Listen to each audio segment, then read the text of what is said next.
Bonjour et bonjour à tous et merci de participer à ce webinaire organisé dans le cadre du PRITH Nouvelle-Aquitaine et qui a été notamment rendu possible grâce à Madame Carto de la CARSAT Centre-Ouest et Mesdames Jéguer-Potasso et Thomas de la CARSAT Aquitaine. Merci à vous tous de participer donc en direct à ce webinaire. Donc je m'appelle Evelyne Manine et je suis chef de projet de la coordination du plan régional pour l'insertion des travailleurs handicapés, le PRITH Nouvelle-Aquitaine.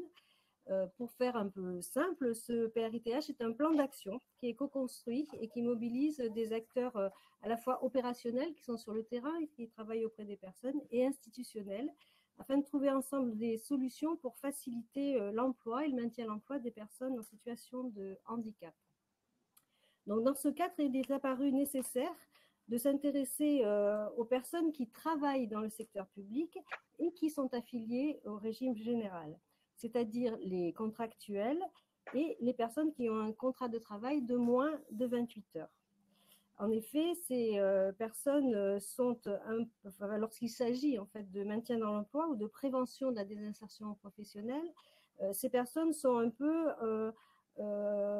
entre deux systèmes, le système de la gestion de la santé au travail du secteur public et les règles générales du droit commun. Et ce dont on s'est rendu compte, c'est qu'il y avait des cultures, des fonctionnements, des sémantiques qui étaient différentes et qui ne facilitent pas forcément les choses. C'est à partir de ces constats que les CARSAT Aquitaine et Centre-Ouest qui couvrent notre territoire et le Fonds pour l'insertion des personnes handicapées dans la fonction publique, FIPHFP, se sont rapprochés afin, dans un premier temps, de mieux se connaître et de pouvoir tisser des liens entre les professionnels des deux institutions dans un objectif qui est un traitement plus fluide et pour les situations de ces personnes. Alors, l'objectif de ce webinaire, donc bonjour à tous, je suis Virginie Cazot de la coordination du PRITH. Et donc, l'objectif de ce webinaire, ça va être d'outiller en fait les services sociaux CARSAT concernant les agents de la fonction publique qui sont contractuels et ou qui travaillent donc moins de 28 heures, ces fameux agents-là. Il s'agira de mieux comprendre le rôle du FIPHFP et puis d'appréhender donc les trois fonctions publiques, leur statut et surtout de bien comprendre le dispositif de maintien dans l'emploi, donc les fameux comités médicaux et commissions de réforme, donc les différences entre ces deux dispositifs-là.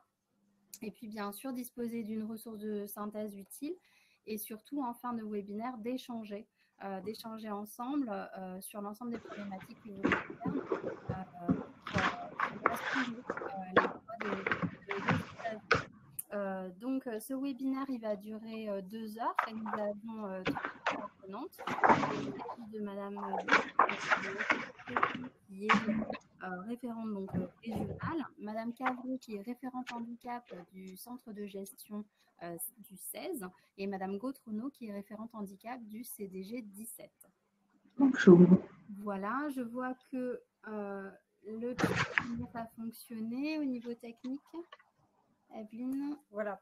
Donc, vous avez en haut à droite de votre écran une petite flèche et sur laquelle vous pouvez cliquer et qui vous permet d'accéder à un menu avec un chat, des questions, des sondages et vous pouvez même voir les participants. Donc, et qui vous permettra aussi de répondre à des sondages. Donc, voilà, on va fixer un petit peu les règles du jeu ensemble. Vous pouvez utiliser l'onglet questions pour poser vos questions aux intervenantes. Donc, vous avez la possibilité donc de poser les questions, bien sûr, et aussi de voter pour ces questions, ce qui leur donne davantage de popularité et qui permet aussi de...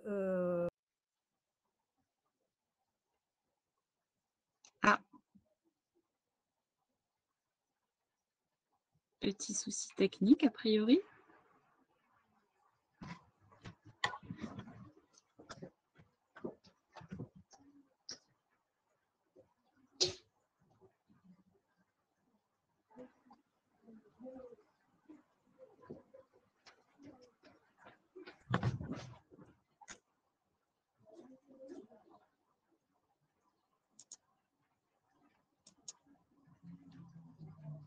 a eu un petit problème de connexion et on a été déconnecté. Donc, en fait, nous revoilà, tout va bien.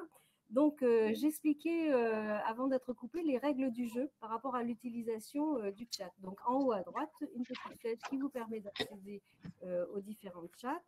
Ce que je vous propose aux différents chats, questions et sondages. Vous pouvez utiliser l'onglet pour poser vos questions aux intervenantes. Alors, vous avez la possibilité de voter aussi pour ces questions, ce qui permet de donner plus de popularité à la question et d'avoir davantage de chances d'être posée.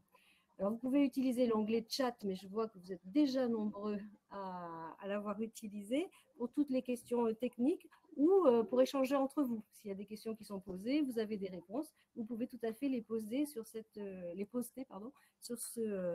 chat. Si vous rencontrez des difficultés par rapport à la visualisation des images, je vous conseille d'utiliser le navigateur Chrome. Donc, il faudrait télécharger très rapidement le navigateur Chrome. Vous pourrez télécharger le support de ces interventions en cliquant dès maintenant, dès qu'il sera, en tout cas sur votre écran, sur un petit nuage qui est en haut à droite. Le replay de ce webinaire vous sera adressé par mail à l'issue de la session et vous pourrez le télécharger pendant une semaine. Et ensuite, vous pourrez le télécharger aussi sur le site du PRITH. Alors, si vous le voulez bien, on va peut-être commencer par un petit sondage expérimental qui permettra d'ores et déjà à notre première intervenante de mieux vous connaître. C'est pas possible. Vous voyez le PowerPoint? Il clignote. C'est ça, il clignote. Bon, j'arrête le partage. Voilà, il fallait que ça fonctionne. Bon, je reprendrai après. Pour ceux qui ont des soucis de son, donc utilisez Google Chrome et aussi déconnectez-vous de Colibri si possible. Donc, on va tester le premier sondage.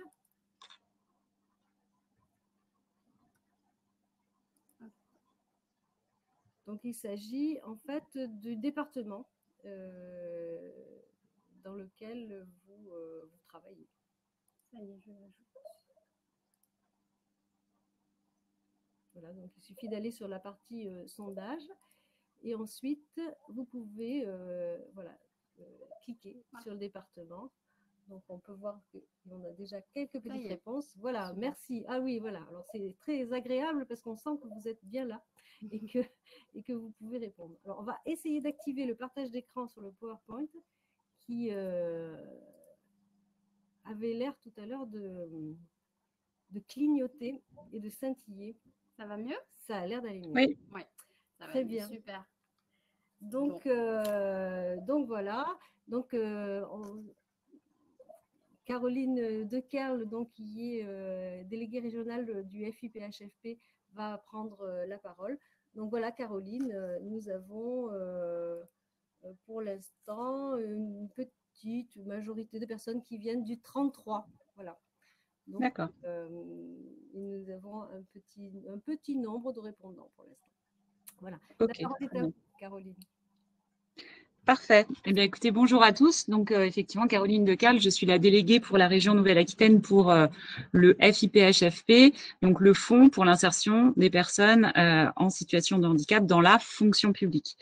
Alors, bien sûr, hein, quand on parle de personnes handicapées dans la fonction publique, c'est pas à vous que je vais apprendre que ça concerne non seulement les handicaps de naissance, mais on le sait très bien, c'est pas forcément la majorité des cas.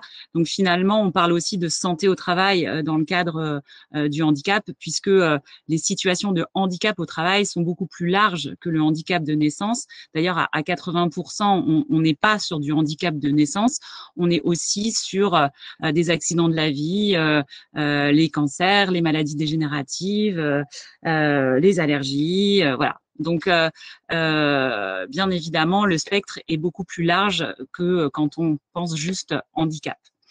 Alors, pour démarrer, quelques petits rappels en fait sur ce qu'est le FIP.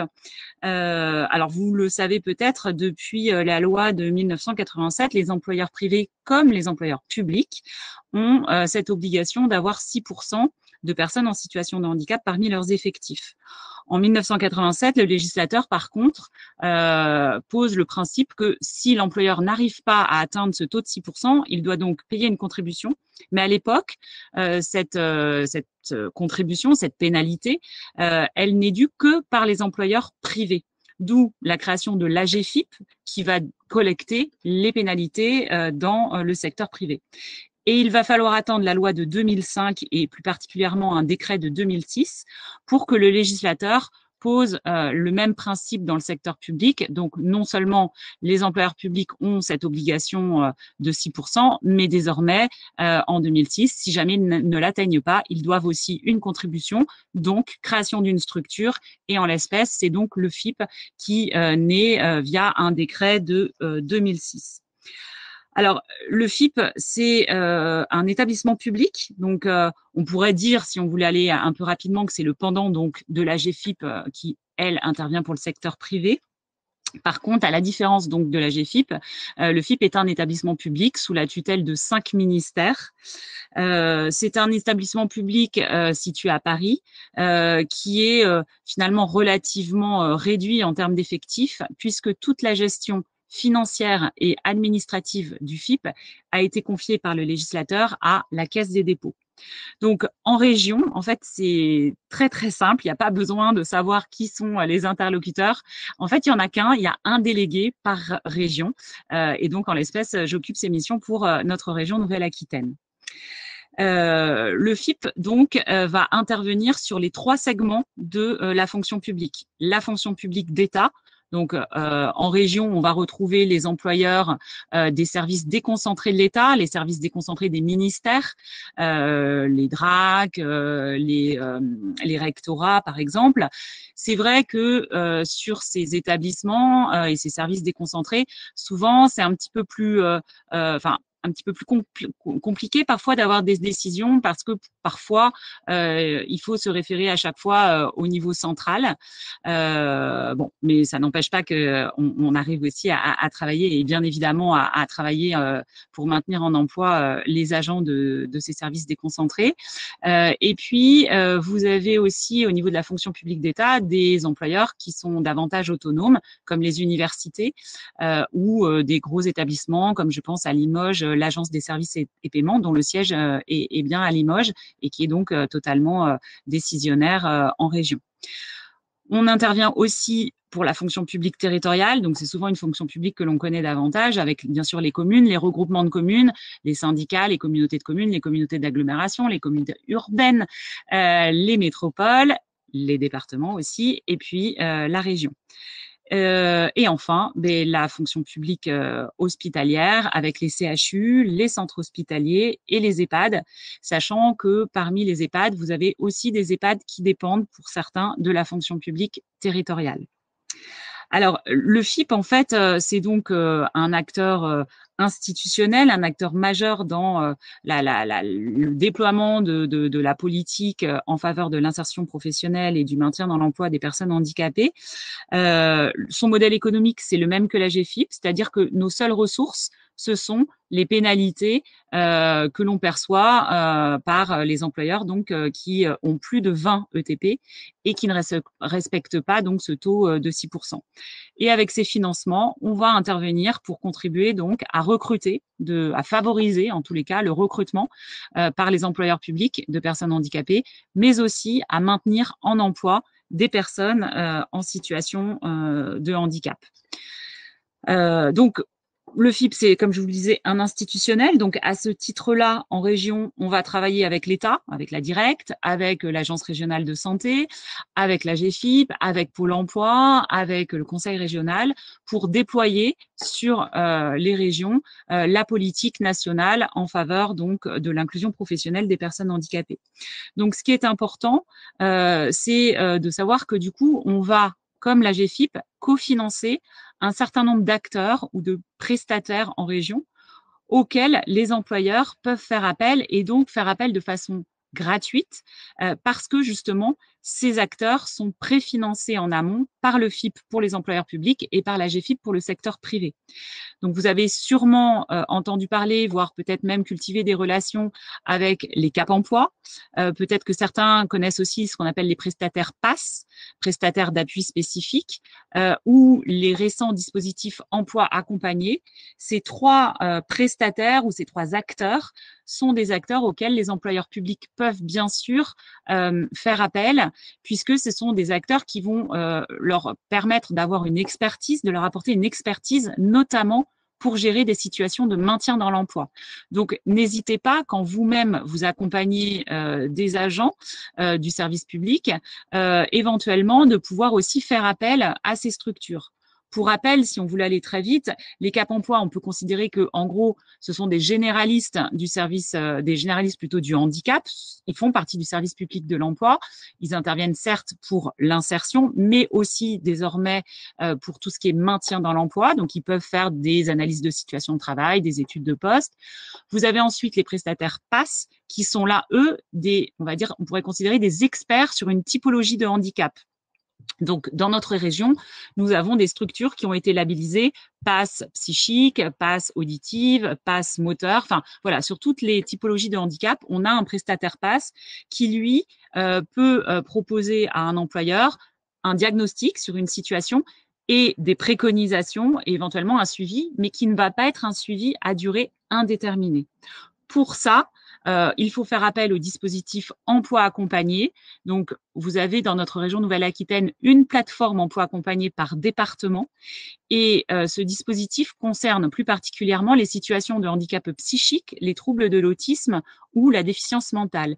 Et il s'agit, on pourrait qualifier ça d'un accompagnement plus, puisqu'il s'agit de pouvoir proposer et à l'employeur et à l'agent un accompagnement qui est cette fois à durée indéterminée et qui va associer une mixité de nature d'accompagnement, un accompagnement et sur le champ de l'emploi et sur le champ du médico-social.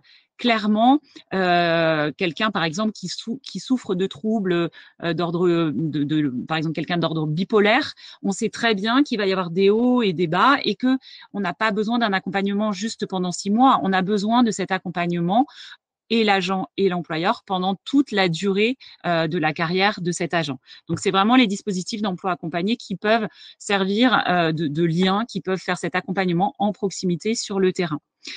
Donc, n'hésitez pas vous-même à faire appel à ces structures.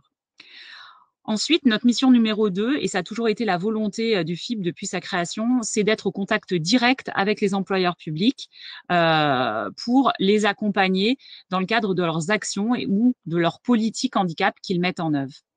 On intervient à 2 niveaux. On a créé tout d'abord un réseau qui s'appelle Handipact. Donc, Handipact, c'est rien d'autre que la même chose que le FIP, c'est le nom du réseau du FIP en région. Donc, dans chaque région, vous avez un Handipact qui va regrouper les référents handicap, ou en tous les cas, les collaborateurs qui interviennent sur le champ du handicap, parmi les employeurs publics en région. Alors, avec le fil de temps, dans ce réseau, on retrouve aussi des collaborateurs d'acteurs territoriaux qui viennent aussi finalement participer et amener aussi de l'information dans ce réseau, puisque au sein de ce regroupement, on va pouvoir donner de l'information descendante, mais aussi proposer des échanges de pratiques entre employeurs, des conférences, et vous retrouverez donc un site internet qui est accessible à tous, qui s'appelle Handipact Grand Ouest, puisqu'on a mutualisé ce site internet avec nos collègues de la Bretagne et du Centre Val-de-Loire. Et vous pouvez retrouver notamment sur ce site internet le catalogue des acteurs en région, où vous pourrez du coup avoir les coordonnées de l'ensemble des acteurs que j'évoquais juste à l'instant, les Cap Emploi, les PASS et les dispositifs emploi accompagnés. Au-delà de cette montée en compétences collective des employeurs, le FIP propose aussi un accompagnement individuel des employeurs publics. Cet accompagnement individuel, il s'articule autour de conseils, mais aussi, bien sûr, de financement et de prise en charge par rapport aux coûts de recrutement ou de maintien dans l'emploi de personnes en situation de handicap. Alors, comme je vous l'ai dit, en région, on n'est pas 50. Donc, dans ce cadre-là, le FIP a conclu des conventions de partenariat avec les centres de gestion de la fonction publique territoriale. Donc, en tous les cas, en Nouvelle-Aquitaine, vous avez donc une convention pour chacun des CDG. Vous vous souvenez qu'il y a un CDG par département, ce qui veut dire pour vous que vous avez un interlocuteur privilégié dans chaque CDG qui est le référent handicap. Ce référent handicap, en fait, il va avoir une posture souvent en transversalité pour pouvoir être aussi bien sollicité et faire le lien avec ses collègues sur des problématiques de recrutement d'agents handicapés, mais aussi sur des problématiques de maintien dans l'emploi. Ce qui signifie que quand vous accompagnez des agents qui appartiennent à des collectivités locales de moins de 350 agents, donc en gros les cibles des CDG, vous pouvez aussi vous mettre en relation avec les référents handicap des CDG pour essayer de travailler ensemble à une solution de maintien dans l'emploi, par exemple, pour un agent. Donc, n'hésitez pas à créer ces contacts s'ils n'existent pas encore et on vous transmettra à l'appui de ce PowerPoint la liste des référents handicap qui donc appartiennent à chacun des CDG dans notre région. Ensuite, nous intervenons, comme je le disais tout à l'heure, pour prendre en charge une partie des dépenses occasionnées par le recrutement et le maintien dans l'emploi des personnes handicapées, donc dépenses qui sont qui sont à la base des dépenses des employeurs publics. Donc, je crois qu'on va peut-être faire une petite pause. J'allais enchaîner, j'étais partie sur ma lancée, mais je crois qu'il y a peut-être un petit sondage, Evelyne, à ce moment-là, avant qu'on intervienne, pour que j'explique un peu les modalités de remboursement des dépenses et les différentes aides que le FIP propose. Oui, donc on a un petit, déjà un petit sondage par rapport à la connaissance du FIPHFP. Et on se rend compte que pour une majorité des personnes qui ont répondu, et ça augmente en même temps que je parle, connaissent un petit peu le FIPHFP. D'accord. Voilà. Bon, bah, du coup, ça tombe bien. FIPHFP et 8 personnes disent même ne pas connaître du tout le FIPHFP. On a aussi quelques questions concernant cette première partie. Donc, une première question qui est affichée. Le FIPHFP intervient-il pour les salariés sous contrat privé dans les organismes publics? Donc, en fait, la question, c'est de savoir si, à partir du moment où une personne est salariée dans le secteur public, est-ce que le FIPHFP intervient? Mais peut-être, c'est une question que vous allez aborder tout à l'heure, Caroline. Oui, alors, ça me permet de faire un lien parce que tout à l'heure, je ne l'ai pas dit et c'est important de savoir, le FIP est un fonds employeur. Donc, comme je vous l'ai dit, on peut financer les prestataires dont je vous ai parlé, les Cap Emploi, les PASS, les dispositifs emploi accompagnés. Mais, enfin, c'est pas qu'on peut, c'est qu'on les finance, mais on les finance jamais directement. En fait, on a une convention financière avec l'AGFIP au niveau national et on verse à l'AGFIP. Donc, ce qu'il faut retenir, c'est que nous, notre mode de principe, quand on verse des financements, c'est soit l'AGFIP, quitte à ce que l'AGFIP, donc après, donc les reverse pour ce qui concerne le champ du secteur public aux structures concernées. Mais après, on ne verse jamais d'aide directement aux personnes, aux agents. On verse toujours aux employeurs. Et ce qui nous importe au niveau des aides, c'est la qualité de l'employeur. Donc, il faut que l'employeur soit public. J'ai déjà eu le cas, par exemple, de quelqu'un qui dépendait du ministère de l'Éducation nationale, mais qui travaillait finalement dans une association, donc association employeur privé. Ce qui nous importe, c'est qu'on regarde qui finalement est son employeur. Si son employeur est bien un employeur public, il pourra bénéficier donc d'aide du FIP parce que son employeur est public. Une autre question. Est-ce que le référent handicap du CDG ne peut être sollicité que par un employeur public? Alors, que par un employeur public. Alors, si la question, c'est est-ce que c'est que par un employeur ou est-ce que la question, c'est que parce que c'est un employeur public? Si c'est un employeur public, oui, il peut pas être sollicité par un employeur privé, ça c'est sûr. Et pour les CDG, en fait, ce qu'on appelle les collectivités qui sont affiliées au CDG, c'est les communes ou les communautés de communes, en tous les cas, qui ont moins de 350 agents. Après, il peut y avoir des affiliés volontaires. Enfin, je laisserai mes collègues des CDG éventuellement compléter ma réponse. Mais le cœur de métier des CDG, c'est d'intervenir en accompagnant les employeurs. Mais qui dit accompagnement des employeurs, c'est forcément accompagner aussi les agents, faire la relation aussi entre les deux, puisque on le verra tout à l'heure, dans les CDG, vous avez aussi toutes les instances dont on a commencé un petit peu à donner les noms, comme les comités médicaux. Et les comités médicaux, bien sûr, il y a le lien avec l'agent. Donc, je ne sais pas si vous voulez comment détailler ou compléter ma réponse, Karine ou Elodie, mais Alors, oui, bonjour. Gautrono, référente handicap au CDG 17. Donc, par rapport effectivement à la sollicitation, on va dire, du référent handicap, il peut y avoir plusieurs sources. Ça peut être effectivement l'employeur public, ça peut être le médecin de prévention qui nous alerte aussi sur une situation donnée. Parfois, ça peut être effectivement l'assistant de prévention aussi de la collectivité qui va nous alerter sur une situation. L'important, c'est qu'en fait, on ne pourra intervenir par contre qu'à la demande de l'employeur. On ne peut pas intervenir sans accord express en fait de l'employeur public. C'est ça qui effectivement est à retenir essentiellement. Par contre, l'alerte de départ sur une situation donnée qui nécessite en fait un accompagnement au maintien dans l'emploi ou au reclassement, elle peut être multisource en fait. Merci Karine. Et pour compléter la réponse de Karine, le référent handicap va avoir un certain réseau avec les partenaires. Donc, certes, on ne peut intervenir que avec l'accord de l'employeur, mais par contre, les alertes, en tout cas en ce qui concerne le CDG 16, nous vient aussi bien des Cap Emploi lorsqu'ils ont fait un placement, que le médecin de prévention, que la collectivité parce qu'elle nous connaît déjà, ou bien l'agent parce qu'il a su que, voilà. Après, à nous, référents handicap, de faire l'analyse de la demande, de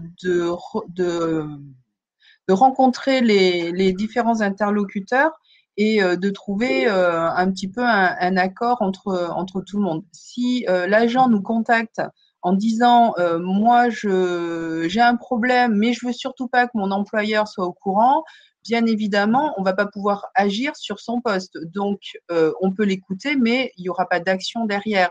Donc dès la première rencontre avec l'agent, on lui explique que forcément son employeur doit être dans la boucle si on a besoin d'aménager ou de reclasser. Voilà.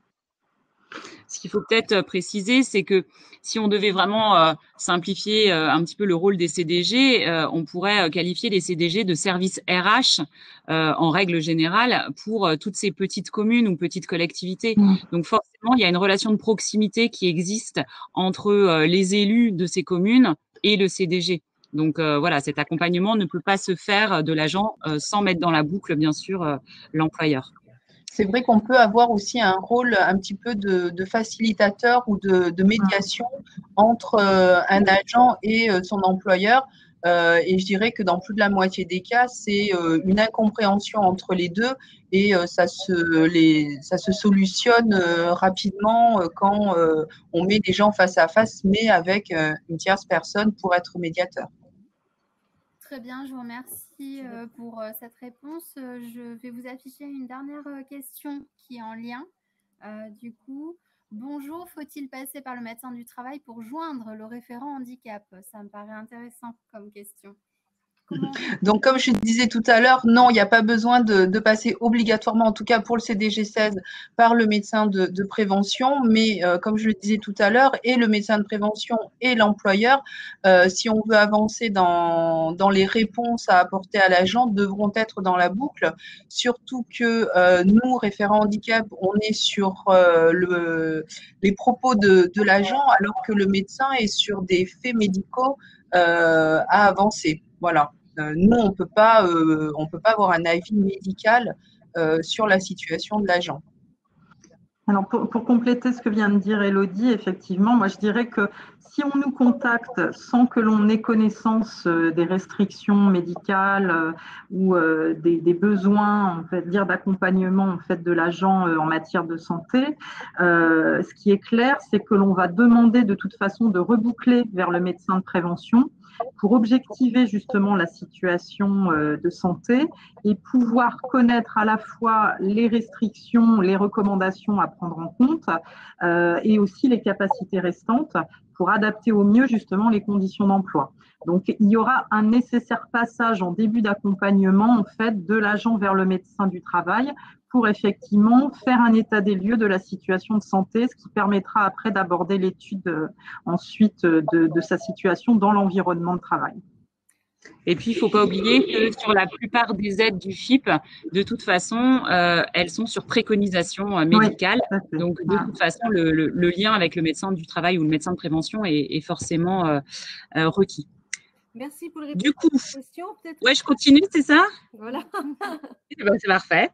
Alors, bien évidemment, même si le FIP, comme je vous l'ai dit, intervient et sur l'insertion et sur le maintien, aujourd'hui, on parle davantage donc de maintien dans l'emploi cet après-midi. Donc, avant de vous présenter les dispositifs d'aide du FIP et puis les modalités de mobilisation de ces aides, je voulais vous donner quelques éléments aussi de compréhension sur la situation, finalement, les enjeux du maintien dans l'emploi dans la fonction publique. Alors, pour cela, on va regarder les taux d'emploi. Donc, vous vous souvenez, 6% depuis 2006. Quand on regarde en fait la courbe et l'évolution des taux d'emploi dans le secteur public, toutes fonctions publiques confondues, on s'aperçoit qu'on est sur une courbe fortement ascendante puisqu'on est parti en 2006 d'un taux qui était à 3,74%. Et vous voyez que aujourd'hui, et c'est ce qu'on voit sur la vignette qui suit, au niveau national, tout secteur public confondu, on a un taux moyen à 5,79, donc qui avoisine les 6%. Et en région Nouvelle-Aquitaine, on a déjà franchi ce seuil puisqu'on est à 6,53%. Donc ça, c'est issu des chiffres de la déclaration 2019. On va bientôt, dans quelques mois, semaines, voire connaître les nouveaux taux puisque la déclaration était à faire là jusqu'au 30 juin 2020. Vous voyez que pour la fonction publique territoriale, c'est particulièrement élevé puisque en Nouvelle-Aquitaine, on est sur un taux moyen à 7,11. Ça veut dire qu'il n'est pas rare de rencontrer des employeurs publics qui ont des taux à 8, 9, parfois même 10% de personnes en situation de handicap. Alors, il faut savoir que dans le secteur privé, on est plutôt sur des taux qui sont inférieurs à 4%. Et on peut donc s'interroger comment on arrive à des taux aussi importants dans le secteur public. Alors, certes, il y a quelques petites différences sur la façon de compter dans le taux d'emploi, voilà. Mais l'essentiel n'est pas là.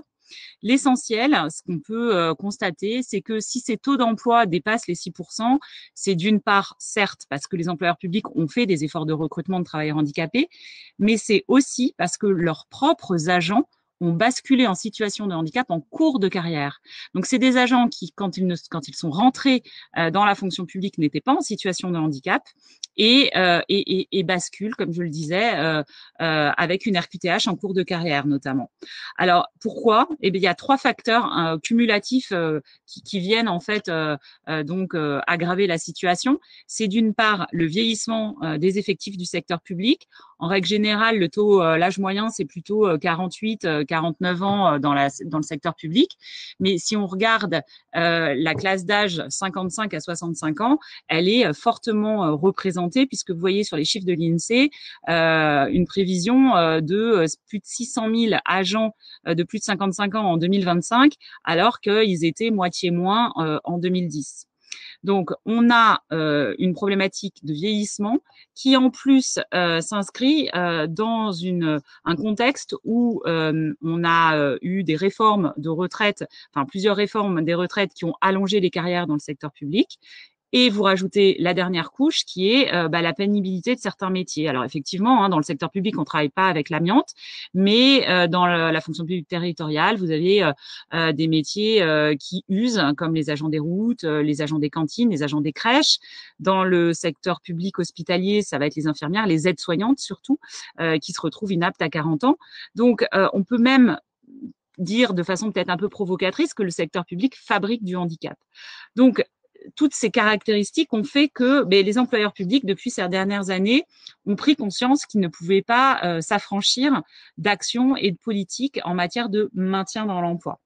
Donc, c'est devenu un enjeu particulièrement important pour les employeurs publics. Alors, cet enjeu, bien sûr, il est multiple. Il y a bien évidemment un enjeu humain derrière. C'est une personne qui est en situation complexe sur son lieu de travail, mais c'est aussi des enjeux sociaux, des enjeux juridiques, des enjeux financiers aussi, puisque ces facteurs cumulatifs font que vous allez avoir un certain nombre d'agents qui vont se mettre en arrêt. Quand ils sont en arrêt, c'est forcément aussi des coûts directs pour la collectivité et aussi des coûts indirects liés à la désorganisation du service. Donc, c'est vrai que ce que nous, alors oui, d'ailleurs, je crois qu'on a quelques slides, on peut avancer là, qui montrent, j'avais récupéré des statistiques d'une mutuelle dans les Landes qui m'avait fait part un peu de ce qu'elle constatait ces dernières années. Et on touche bien du doigt en fait les difficultés que tout cela engendre, puisqu'on voit que le taux d'absentéisme, en fait, tout risque confondu, a pris pratiquement 20% en 6 ans. Et c'est pas que des petits arrêts, puisque la durée moyenne de l'arrêt en jours, donc eux aussi, ils constataient une forte augmentation à l'identique. Et puis, le constat qu'en plus, après 55 ans, plus de la moitié des assurés ne reprenaient pas le travail. Donc voilà, donc tout ça explique effectivement cette préoccupation des employeurs publics pour gérer le maintien dans l'emploi de ces agents vieillissants qui cumulent en plus une pénibilité au travail. Donc c'est vrai que quand on parle maintien, on pense reclassement. Après, on le sait, le reclassement, il n'est pas toujours facile à mettre en œuvre. D'une part, il peut se faire que avec quand même l'adhésion de l'agent et il y a parfois un travail de deuil à faire. En plus, parfois on est une petite structure et qu'on n'a pas non plus 10 millions de solutions et 10 millions de postes à proposer pour reclasser un agent. Parfois aussi, l'arrêt a été tellement long, l'agent s'est arrêté tellement longtemps que c'est difficile aussi pour lui de reprendre, même sur un nouveau poste qu'on lui propose. Donc, c'est vrai que même si le FIP intervient sur la compensation du handicap, on amène les employeurs à essayer de réfléchir plus largement et surtout à réfléchir aussi en amont pour prévenir en fait finalement ces arrêts et essayer aussi de cibler finalement des agents qu'on pourrait qualifier à risque, commencer à travailler déjà avec les agents qui sont aptes avec restriction pour éviter justement que leur santé se dégrade et qu'ils basculent en situation de handicap et parfois en arrêt. Et on leur préconise de travailler autour de plusieurs actions avec des solutions aussi bien techniques, des aménagements de postes dont on va parler là dans quelques instants, mais aussi, et on l'oublie parfois, des solutions humaines et puis bien évidemment des solutions organisationnelles qui peuvent aussi limiter finalement la dégradation de l'état de santé. Donc oui, un petit slide pour vous montrer que bien évidemment, ce qu'on conseille aussi aux agents, c'est de travailler en synergie. On en a parlé tout à l'heure du rôle crucial du médecin du travail, mais c'est vrai que sur ces situations de maintien dans l'emploi, il n'y a pas que le médecin du travail, c'est aussi l'assistante sociale, c'est aussi la mission handicap, les partenaires sociaux, les collègues, les RH, les encadrants de proximité. Voilà, l'agent handicapé, il est vraiment au cœur de cette organisation. Alors, c'est vrai que sur le champ du maintien dans le secteur public, il y a des termes qui sont spécifiques et qui sont vraiment propres au secteur public. Donc, sur ce petit slide, vous retrouverez très rapidement, mais Karine et Élodie vont tout à l'heure plus détailler les situations et notamment aussi les différents types d'arrêts et de congés qu'on retrouve dans le secteur public. Mais vous voyez qu'en fait, il y a plusieurs situations. Il y a la personne qui est finalement, alors, on va dire presque du moins grave au plus grave. Enfin, je sais pas si grave est le terme qui est bien indiqué, mais on a la personne qui a une aptitude, mais qui est réduite. Donc, en fait, elle est apte, mais avec restriction. Là, derrière, ça va être plutôt une réflexion autour de l'aménagement de son poste de travail. Vous avez ensuite la personne qui est inapte à son poste, mais qui peut être apte à un autre poste. Et là, on va travailler plus autour d'une reconversion, une réaffectation sur un autre poste. Vous avez la personne qui peut, elle, être inapte à la fonction, donc, mais qui peut rester apte à d'autres fonctions. Et là, on travaille autour du reclassement. Et puis, vous avez les personnes, autre cas de figure, qui sont, elles, inaptes, mais de façon temporaire à tout poste. Là, ça va être plutôt une mise en disponibilité d'office pour raison de santé. Et enfin, la situation, par contre, la plus définitive, c'est quand on est vraiment inapte à toute fonction. Et là, malheureusement, derrière, les solutions, c'est plutôt le licenciement et la retraite pour invalidité. Alors, petite parenthèse, c'est vrai que je repense à ça parce que souvent sur les taux d'emploi, on nous dit bah oui, mais vos taux d'emploi ils sont élevés parce que justement c'est pas parce que vous avez recruté, c'est parce que c'est vos propres agents dans le secteur public qui génèrent ce taux d'emploi élevé. Oui, certes, mais vous le savez comme moi, maintenir un agent en poste, c'est du temps passé, c'est de l'argent aussi dépensé, c'est de la réflexion pour savoir comment on peut faire. Et c'est vrai que quand même dans le secteur public, on travaille au maintien dans l'emploi, on n'a pas de rupture à l'amiable comme on peut parfois trouver dans certaines situations dans le secteur privé. Bien sûr, je suis pas en train de dire il y a les bons, les mauvais, les gentils, les méchants, c'est pas du tout mon propos, mais c'est vrai qu'en tous les cas, dans le secteur public, on essaye de faire en sorte de maintenir en emploi et d'envisager le licenciement que quand vraiment on n'a plus aucune solution. Alors tout ça, bien sûr, c'est pas une règle absolue, même s'il y a quand même une obligation, c'est une obligation légale une obligation de moyens de maintenir en fait en emploi un agent devenu inapte. C'est précisé dans la loi donc du 11 février 2005. Donc voilà ce que je pouvais vous dire sur cette partie. Est-ce que on fait une petite pause ou est-ce qu'on enchaîne sur les dispositifs d'aide du FIP? Est-ce qu'il y a peut-être des questions? Voilà. Il y a quelques questions, effectivement. Quelques réactions. La bascule concernant le taux d'emploi dans la fonction publique pourrait se faire justement également dans le privé. De plus en plus, oui. Par rapport au vieillissement. Oui, on retrouve aussi, alors ça dépend des filières peut-être, mais on retrouve aussi bien évidemment cette caractéristique, mais elle est peut-être moins généralisée, alors que moi, quand je rencontre des employeurs publics, qu'ils soient dans l'hospitalière, dans la territoriale notamment, la moyenne d'âge, c'est toujours la même, alors que je pense qu'il y a peut-être plus de diversité dans le secteur privé, parce que tout simplement, il y a peut-être aussi une diversité des entreprises privées qui est moins forte dans le secteur public. Mais typiquement, ça va être, on peut donner des exemples, l'agent des routes qui est rentré à 18 ans ou l'agent des services techniques dans une commune qui est rentré à 18 ans, qui en a 55, qui est souvent toujours sur le même poste, à qui on n'a jamais, parce qu'à l'époque ça se faisait pas, expliqué comment faire pour peut-être essayer de se préserver au niveau de ses gestes, à qui on n'a jamais proposé finalement peut-être aussi des solutions techniques qui lui permettraient d'éviter d'utiliser toujours les mêmes de faire toujours les mêmes mouvements.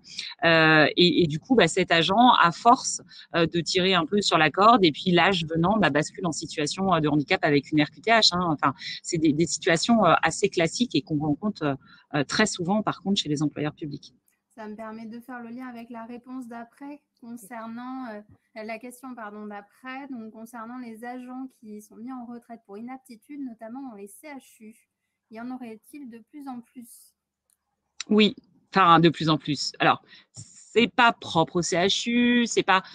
Mais moi, j'ai le sentiment effectivement que on a quand même, quand on en discute avec les employeurs, il y a quand même des situations de plus en plus fréquentes de licenciement ou de retraite pour invalidité. Je ne sais pas quelle est la perception des CDG sur la cible des petites communes. Mais moi, j'ai quand même un petit peu le sentiment, alors j'ai pas de chiffres là en tête, il faudrait d'ailleurs que je les regarde, mais j'ai quand même le sentiment que c'est malheureusement des situations que l'on rencontre un peu plus souvent qu'il y a peut-être quelques années. Alors, je peux confirmer effectivement, puisque c'est un constat que fait la CNRACL aussi. Hein. Ils sont de plus en plus appelés du côté de la fonction publique territoriale à verser en fait des retraites pour invalidité aux fonctionnaires territoriaux. Alors ça s'explique aussi de ce qu'exprimait en fait Caroline Decarle tout à l'heure, à savoir le vieillissement de la population, le facteur pénibilité et usure professionnelle aussi qui intervient en fait sur un certain nombre de situations, qui fait que malheureusement, quand on arrive en fait à un constat d'inaptitude du médecin de prévention, parfois il est trop tard pour trouver en fait des solutions de maintien dans l'emploi ou de reclassement, parce que le cumul des infirmités fait qu'il n'y a plus assez de compatibilité en fait avec les métiers de la fonction publique. Donc, on assiste malheureusement sur des personnes proches de l'âge légal de la retraite de plus en plus à des constats en fait d'incapacité à maintenir en fait l'agent dans la fonction publique du fait de contextes polypathologiques en fait liés à la fois à l'âge et à l'usure professionnelle en fait conjuguée. Merci pour votre réponse. On va poursuivre, parce que là, le temps va être contraint. Donc, on va poursuivre, Caroline, sur le catalogue des aides du FIP. Ok. Alors, donc effectivement, concernant les aides du FIP, donc on a un catalogue. Alors, première chose extrêmement importante pour vous à savoir, c'est que ce catalogue des interventions, donc vous pouvez le télécharger sur le site internet du FIP. Veillez à ce qu'il soit bien à jour, puisqu'il y a des mises à jour assez régulières. Mais donc, première chose qu'il faut vraiment que vous sachiez, c'est que les aides du FIP ne peuvent pas intervenir pour des agents qui sont en situation d'arrêt. Alors, pourquoi cette décision du FIP? Je vous l'ai dit tout à l'heure, le FIP est un établissement public, on est sous la tutelle de 5 ministères et donc on se doit de respecter les orientations qui nous sont aussi données. Et le Conseil d'État a jugé que quand un agent était en arrêt, il n'était par essence donc pas en position d'activité. Et toujours le Conseil d'État considère que suivre par exemple une formation ou un bilan de compétences, c'est être en position d'activité et que donc les deux s'entrechoquent et ne sont pas cohérents. Donc il y a encore quelques années, le FIP intervenait même quand l'agent était en arrêt et désormais donc ce n'est plus possible. Alors on parlera en fin de webinaire de la nouvelle période préparatoire au reclassement qui peut être un moyen dans certaines situations de pouvoir pallier cette difficulté que l'on rencontre dans le secteur privé. Ceci étant, malgré tout, vous n'accompagnez pas que des personnes qui sont en arrêt de façon ininterrompue, vous accompagnez aussi parfois des gens qui sont avec une inaptitude temporaire. Donc, ça me semblait intéressant que vous puissiez savoir un petit peu comment ça se passe au niveau des aides et que vous puissiez vous-même aussi expliquer aux agents qui parfois ne maîtrisent pas les différents dispositifs auxquels ils pourraient avoir droit et qui pourraient leur permettre de faciliter aussi la reprise de leur poste. Donc, catalogue des aides. Plutôt simple quand on le regarde, puisque vous avez à gauche quels sont les agents qui sont éligibles et sur la page de droite, toutes les modalités concernant les aides. Vous verrez que sur les agents éligibles, bien évidemment, les aides ne sont pas restreintes aux fonctionnaires. Ça peut être aussi des contractuels, ça peut être des stagiaires, ça peut être même des apprentis, dès lors qu'ils ont ce fameux statut de bénéficiaire de l'obligation d'emploi, donc essentiellement des agents avec une RQTH, mais pas que, ça peut être aussi des agents qui sont inaptes. Il faut savoir qu'il n'y a que 2 aides du catalogue qui peuvent concerner des agents qui ne sont pas en situation de handicap, mais qui sont, entre guillemets, seulement aptes avec restriction. Donc, c'est déjà des agents qui n'ont pas de RQTH.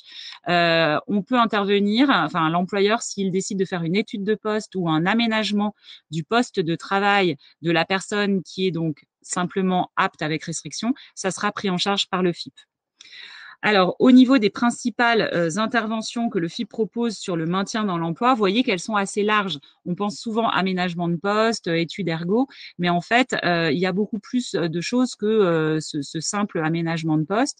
Je vous ai mis en gras certains de ces dispositifs, notamment, ça peut être de recourir à une auxiliaire dans le cadre des activités professionnelles, c'est-à-dire que la personne a certaines tâches que peut-être elle ne peut plus faire du fait de son handicap et donc l'employeur peut recruter quelqu'un qui va venir du coup se substituer pour ces tâches-là et dans ces cas-là, il y aura une prise en charge de cette personne par le FIP.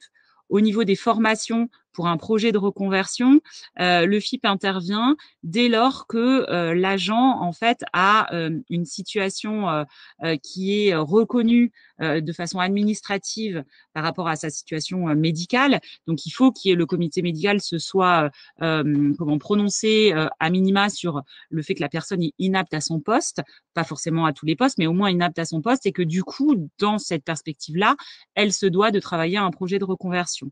Et dans ces cas-là, le FIP prendra en charge 60% du salaire chargé de la personne, plus en fait les frais de formation.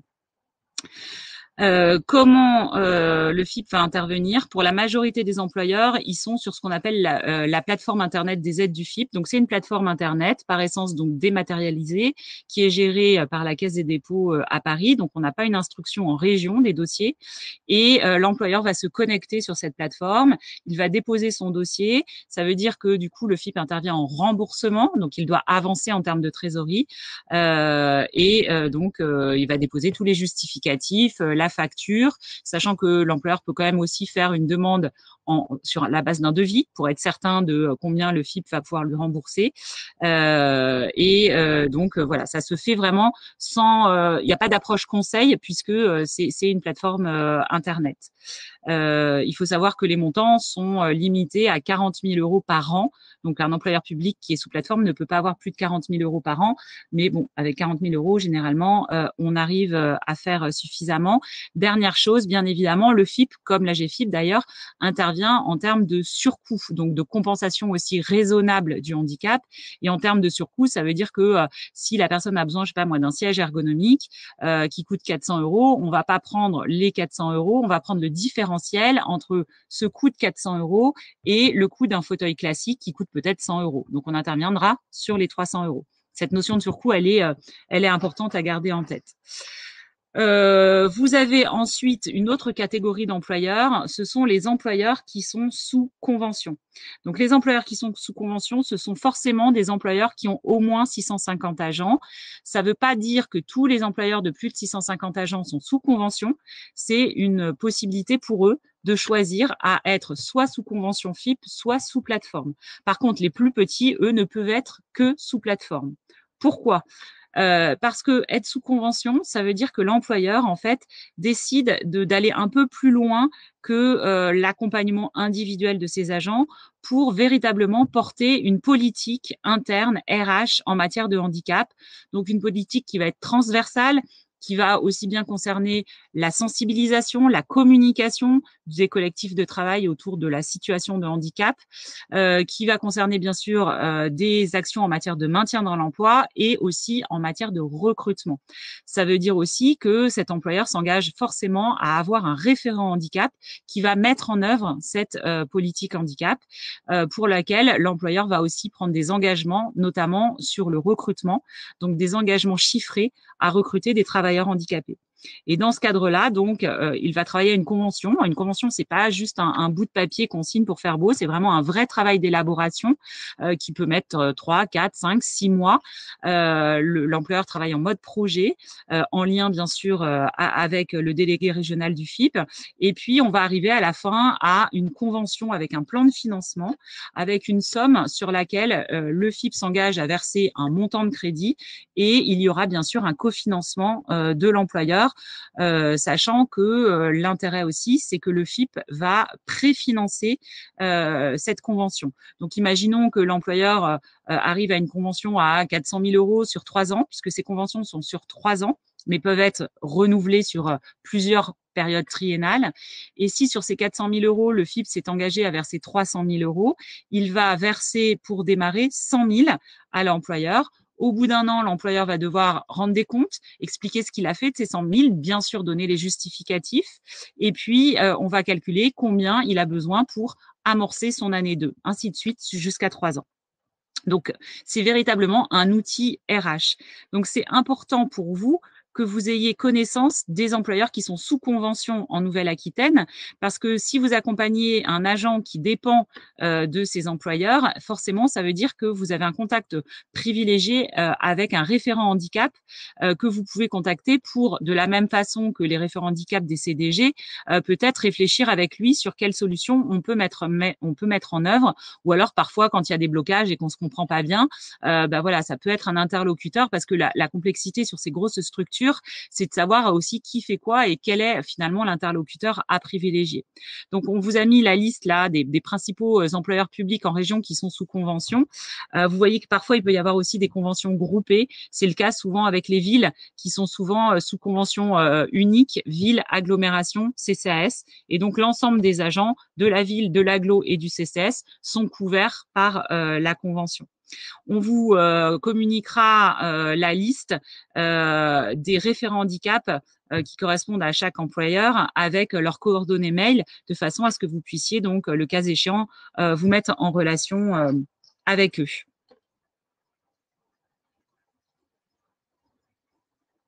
Je crois que j'ai rattrapé mon retard là. Evelyne, y a-t-il des questions avant qu'on passe plus sur les aspects et les éléments statutaires ? Alors, nous n'entendons plus nos présentatrices du PRITH qui ont peut-être oublié de rallumer leur micro. Alors, comme on n'est pas très loin… Ah si, ça y est. Non. Alors, autrement, on va enchaîner, mais je pense que là, il y a sûrement peut-être des questions, donc ça m'embête qu'on ne puisse pas y répondre dans la continuité. Bon, je vais juste aller voir dans le bureau d'à côté où elles en sont, quel est le problème.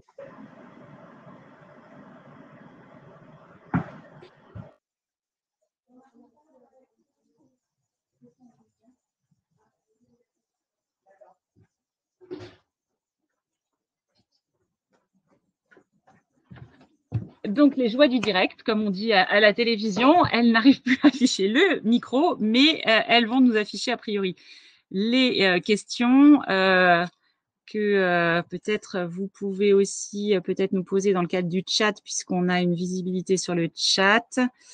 Et puis, autrement, on les garde peut-être… ah si, attendez, peut-être que je peux les voir là. Oui. Alors, ça y est, j'ai accès aux questions.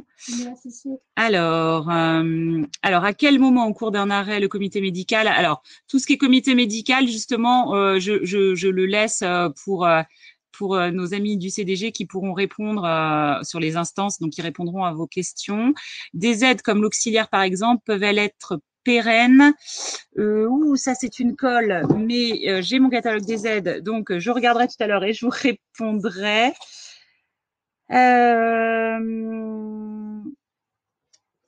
Alors, la problématique du médecin du travail, on gérera ça peut-être après. Alors, peut-être une question pour le CDG. Comment se calcule la retraite pour invalidité? Est-ce que ça pourrait être le pendant à une pension d'invalidité CPAM? Alors là, j'avoue que je laisse les experts. Alors, tout en n'étant pas experte de la retraite, par rapport effectivement à la retraite pour invalidité, elle est calculée en fait à la fois par rapport à la carrière de l'agent, à sa durée en fait de carrière, au traitement qui lui a été servi, mais aussi surtout par rapport en fait au taux d'invalidité qui va découler en fait soit du passage en commission de réforme, soit en fait du passage en comité médical dans le cadre d'une procédure simplifiée. Donc c'est un savant calcul dont seule la CNRACL, en tout cas pour ce qui concerne en fait la fonction publique territoriale, elle se crée. Donc c'est souvent des questions que vous pouvez avoir en fait de la part des agents qui, lorsqu'ils sont confrontés à une situation d'inaptitude, vont en fait dire bah moi je suis pas contre le principe d'une retraite pour invalidité, mais je veux savoir ce à quoi j'aurai droit. Et malheureusement, personne d'autre que la CNRACL ne pourra les renseigner en fait sur un estimatif en fait de leur pension. Et pour cela, il faut que le dossier soit d'ores et déjà en cours d'étude par la CNRACL. Donc, les centres de gestion ne seront pas en capacité en fait de donner des simulations en fait aux agents ni aux collectivités employeurs. Du coup, c'est vrai que l'agent ne pourra questionner en fait la CNRACL que au moment où effectivement le dossier sera en cours d'instruction par le service de la CNRACL. Pour compléter la réponse de Karine, je dirais que, à mon avis, ça ne peut pas venir en remplacement puisque un agent, un agent qui aurait une pension d'invalidité peut poursuivre son activité professionnelle, alors qu'un agent qui a une retraite pour invalidité, en fait, du coup, quittera son emploi pour retraite pour invalidité. Et d'autre part, la retraite pour invalidité va concerner que des agents CNRACL plus de 28 heures, alors que la pension d'invalidité va concerner des moins de 28 heures. Ils peuvent être fonctionnaires ou non, mais ils sont régime général moins de 28 heures. Mais là, non, on peut… en fait, la retraite pour invalidité, ça amène à un départ de la collectivité. Donc, l'agent, même s'il perçoit cette retraite pour invalidité, ça peut servir de pension d'invalidité à condition, enfin, faire office d'eux, à condition qu'il retrouve un travail, un autre travail ailleurs. Il ne peut pas poursuivre son travail au sein de son établissement, contrairement à la pension d'invalidité. Et surtout au sein de la fonction publique, puisque la retraite pour invalidité, c'est une radiation de la fonction publique. Donc, on ne peut plus occuper d'emploi en tant que titulaire dans la fonction publique lorsqu'on est mis en retraite pour invalidité. En revanche, ça n'est pas forcément, effectivement, comme vient de le souligner Elodie, une fin en soi à la carrière. L'agent peut très bien, si son état de santé le permet, travailler à tiers-temps, par exemple, dans le privé et avoir en fait un emploi à tiers-temps en fait dans le privé, tout en étant pensionné d'invalidité du régime spécial en fait de la fonction publique. Ça se voit de temps à autre. Mais ça, c'est seulement dans les cas où l'état de santé est encore compatible avec certains métiers du privé, puisque le champ des métiers du privé étant plus large que celui de la fonction publique, il reste encore des potentialités d'emploi en fait dans le privé lorsqu'on est radié de la fonction publique. Madame Meunier, donc oui, effectivement, ça ne concerne que les agents fonctionnaires plus de 28 heures parce qu'ils cotisent au régime spécial de la CNRACL, contrairement aux autres qui cotisent au régime général où la retraite pour invalidité n'existe pas. En fait, un agent du régime Ircantec, donc titulaire de moins de 28 heures hebdomadaires ou bien contractuel en fait du coup de droit public, donc contractuel Ircantec, ne pourra bénéficier en fait d'une retraite pour invalidité. Il sera, s'il est déclaré inapte à toute fonction, licencié pour inaptitude physique. Alors après, peut-être je zappe un petit peu, mais c'est Madame Lapéruc. La retraite pour invalidité concerne tout agent, quel que soit son âge, à condition qu'il ait suffisamment cotisé donc à la caisse spéciale. Par contre, on peut dire que approximativement, il touche 2% par année réalisée. Donc, autant vous dire que s'il a 25 ans, il part en retraite pour invalidité, même majoré de l'invalidité, il part avec pas grand-chose. J'espère avoir répondu à la question.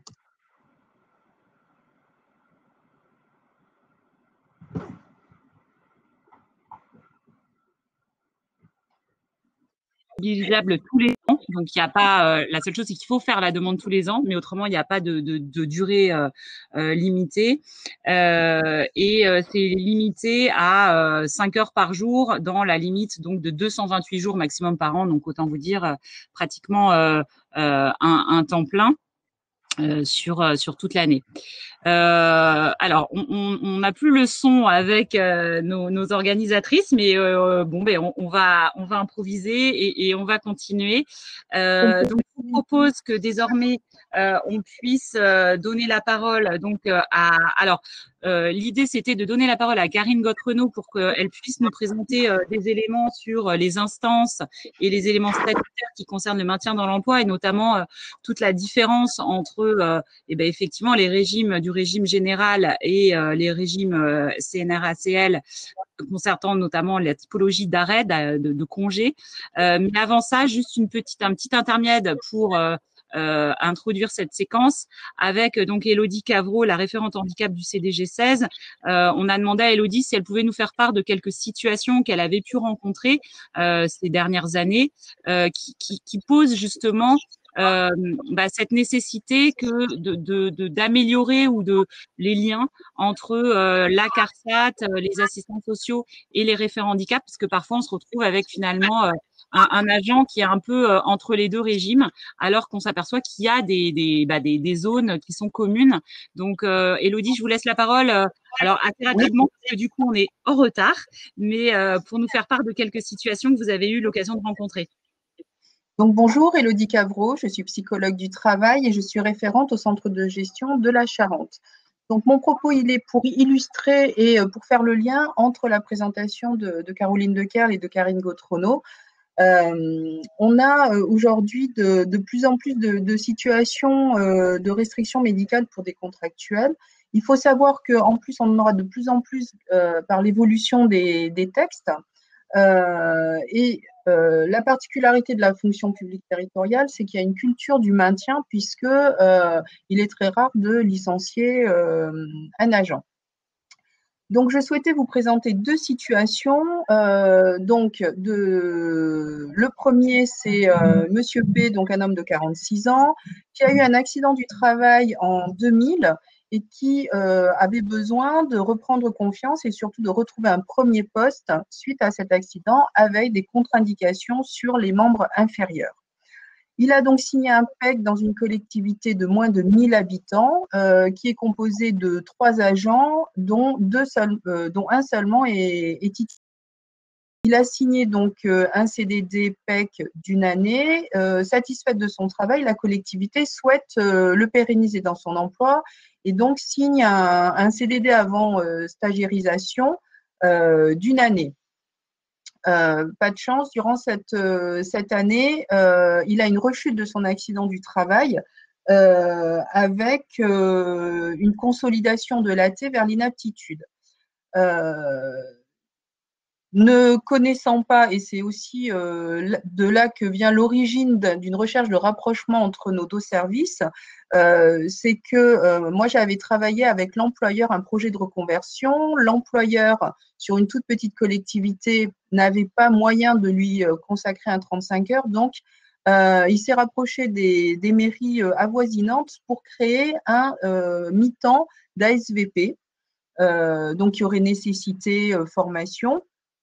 Il le conservait un mi-temps sur les espaces verts et en plus, il souhaitait qu'il puisse faire les remplacements du chauffeur de bus de temps en temps. Donc, sur le plan d'action, on avait prévu un bilan de compétences pour effectivement valider les parcours de formation. Le catalogue des interventions du FIPHFP nous permettait de financer la formation ASVP et transport en commun. Et sur la partie espace vert qu'il conservait, là encore, on a une aide du FIPHFP pour financer des outils aménagés pour les espaces verts. En fait, j'ai été confrontée à la différence de position statutaire et de possibilité de reprise de travail entre l'arrêt chez nous, le bilan de compétences ne peut se faire quand l'agent a repris, alors que sur le régime général, le bilan de compétences peut être fait durant l'arrêt. D'autre part, chez nous, s'il avait été à 35 heures, la reprise en temps partiel thérapeutique est une position d'activité à temps plein, tandis que quand ils sont au régime général, sur le mi-temps, sur le temps partiel, en arrêt, il est en arrêt, et sur l'autre, il est en activité. Donc, du coup, on ne peut pas faire les mêmes choses en même temps. Ça a posé beaucoup de questions. Voilà, donc ça reste en suspens. La situation numéro 2, donc ça, c'est une situation qui est clôturée. Les suites qui ont été données ne sont pas notre point d'intérêt d'aujourd'hui, c'est plus pour vous présenter des cas. Par contre, la situation que je vais vous présenter maintenant, c'est une situation qui est en cours. C'est une femme de 44 ans qui est agent polyvalent. Cette fois-ci, elle est fonctionnaire moins de 28 heures. Pour l'instant, elle est en arrêt. Le médecin de prévention m'interpelle pour organiser sa reprise du travail. Elle souhaiterait un temps partiel thérapeutique. Nous avons donc des possibilités d'action. Là, l'objectif, c'est le maintien en emploi et pas le reclassement. On a un certain nombre possible pour, pour adapter le poste. Il faut savoir aussi que c'est une situation qui est conflictuelle entre l'employeur et l'agent. Donc, nous, on va pouvoir intervenir avant la reprise de l'agent sur la partie médiation avec l'employeur. Par contre, en fait, maintenant, il faut qu'on s'organise pour savoir qui fait quoi, quand, comment. Il y a cette nécessité de se mettre en synergie et de savoir comment on procède. Donc, d'où l'idée aujourd'hui que nous, et surtout Karine, vous présente notre côté, comment est-ce que nous, on aborde les situations. Et après, en septembre, on sera ravis de connaître, vous, votre vision et votre façon de travailler. Voilà. J'espère que ces situations auront eu écho chez vous et peut-être vous-même avez-vous rencontré des situations où vous auriez besoin de nos lumières et c'est avec plaisir qu'on pourra travailler ensemble. Merci. Merci Élodie. Donc Merci, Karine. on a retrouvé le son. Ah, ça y est, on a retrouvé le son. Voilà, parfait. On a retrouvé le son. Donc, on a quand même quelques questions suite à l'intervention d'Élodie. Alors, je vais lire la question surtout où il y a 11. Puisqu'un agent doit finalement toujours passer par l'employeur ou le mettre dans la boucle, quelles sont les possibilités des agents lorsqu'il y a notion de harcèlement, l'employeur public ou à moindre échelle lorsque celui-ci ne fait pas les démarches auprès du médecin du prévention de la CDG. Bon, c'est vrai que c'est des questions assez techniques, je dirais, qui pourraient peut-être, mais qui ont fait l'objet d'ailleurs d'une réponse de Madame Gaudronneau. Alors pour compléter ma réponse, justement, si effectivement le contact auprès du médecin de prévention n'est pas possible, il est aussi possible de passer par les partenaires sociaux pour alerter l'employeur sur une situation de harcèlement présumé ou avéré, en fait. D'accord. Et c'est vrai que nous avons une question qui est intéressante sur un outil qui pourrait peut-être être construit, parce que vous allez nous dire s'il existe.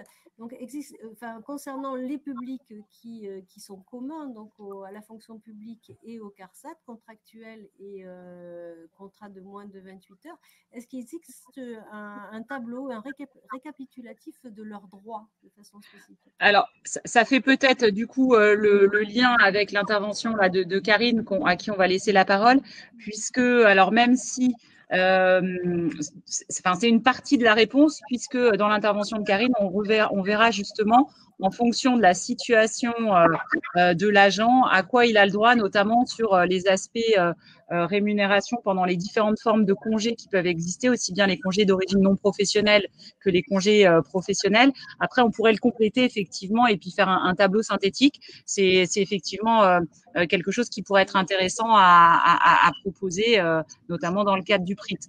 Mais du coup, on vous laisse peut-être la parole, Karine, pour justement, alors, on peut peut-être passer toute la partie CDG, je pense qu'on en a suffisamment parlé. Oui. Voilà, peut-être du coup sur les instances et puis sur les différentes formes de congés. Donc, rebonjour à toutes et à tous. Donc, effectivement, donc sur le statut, on va dire, des agents de la fonction publique territoriale, il y a en fait 3 statuts qu'on a évoqués déjà en fait préalablement. Le statut des agents fonctionnaires CNRACL qui donc sont employés dans le cadre de missions de plus de 28 heures hebdomadaires. Le statut en fait des agents qui sont eux fonctionnaires IRCANTEC et donc employés sur des missions de moins de 28 heures hebdomadaires. Et le le statut des contractuels en fait de droit public, qui sont eux du régime Ircantec également et qui vont en fait avoir des quotités de travail qui peuvent être de quelques heures en fait à un temps complet, avec chacun des statuts bien différenciés et notamment en termes de protection sociale. Il y a néanmoins des instances, on va dire, sur lesquelles le suivi des dossiers de ces différentes catégories d'agents se rejoignent, et notamment par rapport effectivement à un événement qui va impacter la situation de santé en fait de l'agent à un moment donné de sa carrière. Donc, si effectivement un agent a un arrêt de travail qui peut être d'origine professionnelle ou non professionnelle, on va déterminer déjà par une visite auprès du médecin de prévention si on se trouve dans le cas d'une inaptitude temporaire ou définitive. Et selon la gravité, on va dire, de la situation et le temps de consolidation et de convalescence en fait nécessaire, on va aller soit vers un arrêt de travail qui donnera lieu ensuite à une reprise en fait sur le poste initial sans restriction aucune, soit en fait vers une reprise avec réserve qui donnera lieu à un aménagement de poste ou à une reprise à temps partiel thérapeutique pour effectuer une reprise progressive en fait des fonctions et favoriser la reprise dans les meilleures conditions. Soit on aura une reprise en fait conditionnée à une inaptitude définitive en fait aux fonctions.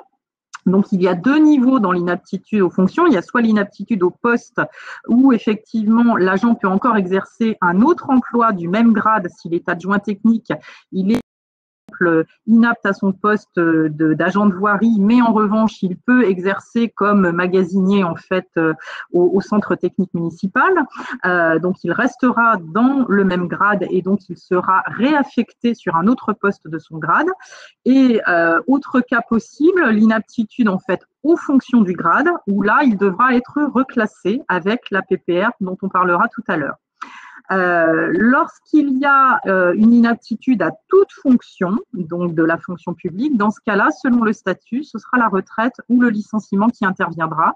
Donc, pour la population des agents Ircantec, c'est le licenciement pour inaptitude qui se mettra en place. Alors, par rapport en fait au rôle des instances médicales dans le suivi de ces situations en fait de dégradation de l'état de santé, ce qui est important, c'est que plusieurs en fait instances coexistent, on va dire. Et il est très important qu'il y ait un travail de coordination entre les services, et c'est tout le propos des services santé, prévention et emploi des centres de gestion, pour vraiment articuler la saisine des instances au bon moment et recueillir les informations d'ordre médical qui vont permettre ensuite d'activer en fait les accompagnements pertinents par rapport à la situation de santé de l'agent. Donc, c'est vraiment un travail collectif pluridisciplinaire et qui fait appel aussi à des acteurs extérieurs dont vous faites partie pour effectivement analyser en fait la situation de l'agent. Pour ce qui est en fait des instances médicales, au niveau en fait du fonctionnement des instances, il y a deux instances en fait médicales qui vont instruire à un moment donné la situation des agents publics.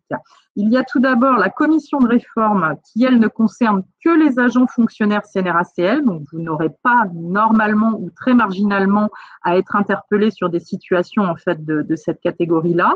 Et la commission de réforme va traiter les risques professionnels, accidents, maladies professionnelles pour les fonctionnaires CNRACL et également les retraites pour invalidité des fonctionnaires en fait CNRACL. Donc ça, c'est vraiment une instance destinée en fait au suivi des risques professionnels et retraites pour invalidité de toutes origines pour les agents CNRACL uniquement. Ce qui va vous concerner plus largement, c'est le comité médical départemental, qui lui est une instance en fait médico-administrative qui est composée exclusivement en fait de médecins et qui va acter en fait le suivi des arrêts de maladies d'origine non professionnelle des agents à la fois du régime Ircantec et du régime en fait CNRACL. Donc ça va être la prolongation des arrêts au-delà de 6 mois en maladie ordinaire, ça va être la mise en place de congés de graves maladies pour les situations d'arrêt les plus graves, notamment des agents qui parallèlement ont été placés en ALD par la CPAM. Ça peut être également toutes les situations de reprise à temps partiel thérapeutique, d'aménagement de poste, de reclassement consécutives à des arrêts en fait de maladie pour les agents donc du régime IRCANTEC. Et puis, on peut avoir aussi, à l'issue des droits statutaires à maladie, des situations de disponibilité d'office ou bien, dans des cas un peu particuliers avec des troubles du comportement graves, par exemple, des mises en congé d'office par l'employeur du fait des risques inhérents au comportement en fait de l'agent, à la fois pour lui et pour autrui. Donc voilà, on va dire globalement les situations que traite en fait le comité médical. Donc il est saisi ce comité exclusivement par l'employeur. Ça peut être à la demande de l'agent, mais formellement c'est l'employeur qui devra dans ce cas répercuter en fait la demande auprès de l'instance. Ça va donner lieu à une analyse en fait de la situation de santé de l'agent avec une expertise auprès d'un médecin agréé. Et ensuite, l'instance médicale va se réunir pour acter en fait de la situation de santé et du positionnement administratif de l'agent. Donc, soit on le place dans un congé donné, soit on renouvelle le congé, soit on estime qu'il est apte, sous certaines conditions, à reprendre et on décrit effectivement les conditions de la reprise. Ou bien, dans les cas les plus malheureux, on va donner une inaptitude en fait à la reprise en fait de l'agent qui peut être au poste ou qui peut être à tout poste en fonction de l'état de santé constaté. Donc, ce qui est important, c'est de se dire que l'avis en fait du comité médical est consultatif. Donc, du coup, il ne s'impose en fait à l'employeur que dans certaines situations statutaires que vous avez en fait sur le diaporama, mais dans tous les autres cas, l'employeur peut tout à fait rendre une décision qui est contraire en fait à l'avis de l'instance médicale. Et dans ce cas, la seule obligation qu'il aura, c'est d'informer l'instance médicale, donc le comité médical, du fait qu'il n'a pas suivi en fait l'avis rendu et des raisons pour lesquelles il ne l'a pas suivi. Il n'y a pas de formalisme plus important. Donc, pour ce qui est des congés en fait d'origine non professionnelle, donc ce qu'on appelle les congés maladie au niveau des fonctionnaires donc IRCANTEC et des contractuels IRCANTEC, comme je vous disais tout à l'heure, il y a des droits en fait différents.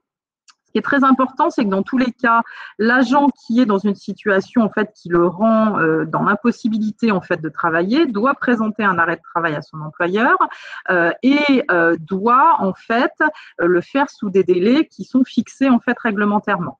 Lorsque l'arrêt se prolonge en fait en maladie ordinaire, il y a une obligation en fait pour l'employeur de saisir le comité médical au bout de 6 mois d'arrêt continu pour avoir une vision sur la prolongation éventuelle de ce congé ou sur l'aptitude à la reprise. Donc, il y aura tout au long de la vie de l'événement et du congé de maladie des jalons, des étapes en fait obligatoires où l'employeur devra saisir le comité et vous serez interpellé en fait par les agents probablement sur certains retours d'avis ou préparation aux avis du comité sur différentes situations. Donc, le comité va donc effectivement étudier en fonction des droits statutaires en fait des agents. Donc, pour les agents qui sont du régime CNRACL, les droits sont issus du régime spécial et donc en maladie ordinaire, on a droit à 3 mois à plein traitement, 9 mois à demi-traitement versés par l'employeur strictement. Pour les agents du régime IRCANTEC, c'est différent. En fait, pour les titulaires ou stagiaires IRCANTEC, on va être en fait sur le même type de droit que pour les CNRACL, à savoir 3 mois à plein traitement et 9 mois à demi-traitement en maladie ordinaire. Mais en revanche, il va y avoir répartition de la prise en charge entre la CPAM et l'employeur public. Donc, c'est la grande différence. Et pour les agents contractuels qu'on appelait historiquement les agents non titulaires de la fonction publique, là, c'est encore une règle différente. C'est pour ça que je vous disais, il y a 3 statuts finalement dans la fonction publique territoriale. Pour les contractuels, en fait, c'est fonction de l'ancienneté. Plus j'ai d'ancienneté dans ma structure, plus j'aurai droit potentiellement à des jours d'arrêt en fait en maladie et aussi, pour compliquer la donne, en fonction du nombre d'heures que je fais par trimestre pour mon employeur. Donc ça, c'est encore une petite nuance supplémentaire que je vous laisserai apprécier, mais vous en avez le détail en fait dans le support. Donc du coup, on voit bien qu'effectivement, il y a quand même une complexité dans le suivi effectivement des arrêts de maladie selon la population sur laquelle on se situe. Et par rapport à la question qui était posée tout à l'heure d'un tableau de synthèse en fait des droits à la fois entre employeurs et CPAM, Généralement, je dirais que ce sont les assureurs statutaires en fait des collectivités employeurs qui mettent à disposition en fait des collectivités ce type d'outils. Donc, c'est des choses en fait que vous pouvez trouver parfois sur effectivement les sites des assureurs statutaires type CNP ou Sofaxis ou autres. Ils ont effectivement des tableaux de synthèse qui par statut vont donner les droits selon en fait le type de congé sur lequel on se situe. Pour ce qui est en fait des congés autres que la maladie ordinaire pour les agents du régime Ircantec. Il existe en fait un congé qu'on appelle le congé de grave maladie qui lui donne droit en fait à 1 an à plein traitement et à 2 ans en fait à demi-traitement. Et là encore, puisqu'on est sur un agent Ircantec donc de régime mixte, à la fois régime général et régime public, il y aura répartition de la prise en charge en fait des arrêts de travail dans le cadre d'un congé de grave maladie entre l'employeur et entre la CPAM. Ce qui est très important, c'est qu'en fait, on ne peut pas bénéficier en fait d'un congé de grave maladie sans demande expresse de l'agent écrite et sans certificat du médecin traitant en fait qui corroborera la demande en fait de l'agent. Quand bien même le certificat ne précise pas la nature de la pathologie, il doit au moins dire en fait que l'agent peut ouvrir droit à un congé de grave maladie. Ensuite, pour obtenir ce congé, il faudra passage obligatoire devant le comité médical. Donc là, l'agent qui sollicite l'octroi d'un congé de grave maladie devra impérativement, effectivement, être soumis à étude devant le comité médical. Et il y a une liste limitative aussi des pathologies qui ouvrent droit. Du coup, toute pathologie ne peut pas permettre en fait, la reconnaissance d'un congé de grave maladie. À l'issue en fait d'un congé de grave maladie comme d'un congé de maladie ordinaire, existe en fait dans le régime Ircantec la possibilité d'un temps partiel pour motif thérapeutique qui va être en fait étudié à la fois par le médecin conseil CPAM qui va rendre un premier avis et qui pourra éventuellement être confirmé par le comité médical si jamais il y a discordance entre l'avis du médecin conseil en fait CPAM et l'avis d'un médecin agréé que l'employeur aurait, on va dire, aurait interrogé en fait sur la question du temps partiel thérapeutique. Si par contre il n'y a pas de différence entre les deux avis, il n'y aura pas nécessité de saisir l'instance médicale et donc le comité médical. Donc, après ces congés d'origine non professionnelle, congés maladie, il existe aussi des congés d'origine professionnelle au niveau effectivement du régime Ircantec. Donc là, sur les congés d'origine professionnelle, on a un rapprochement pour tous les statuts du régime général en fait. Depuis l'année dernière, les agents du régime CNRACL peuvent bénéficier d'un congé unique qu'on appelle le CITIS, congé d'invalidité temporaire imputable au service, et qui est attribué selon des règles similaires au régime privé, c'est-à-dire avec une présomption d'imputabilité pour l'accident de service qui n'existait pas jusqu'alors, et avec des similarités dans l'octroi, par exemple, des maladies professionnelles, d'origine professionnelle ou à caractère professionnel, qui là encore n'existaient pas par le passé. Pour la catégorie en fait des agents Ircantec, au niveau en fait des congés d'origine professionnelle, on a en fait du coup des accidents ou maladies professionnelles qui peuvent être reconnus pour les titulaires et stagiaires en fait Ircantec. Pour ces agents, alors on peut aller plus loin là sur le support. Voilà.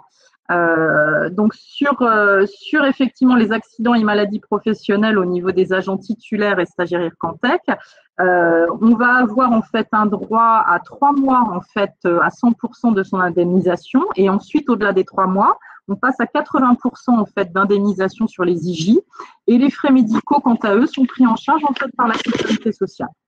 La durée des droits sur un titulaire en fait ou stagiaire Ircantec, donc fonctionnaire de moins de 28 heures, ça va être en fait jusqu'à consolidation, guérison ou décès malheureusement en fait de l'agent des suites de son accident ou de sa maladie professionnelle.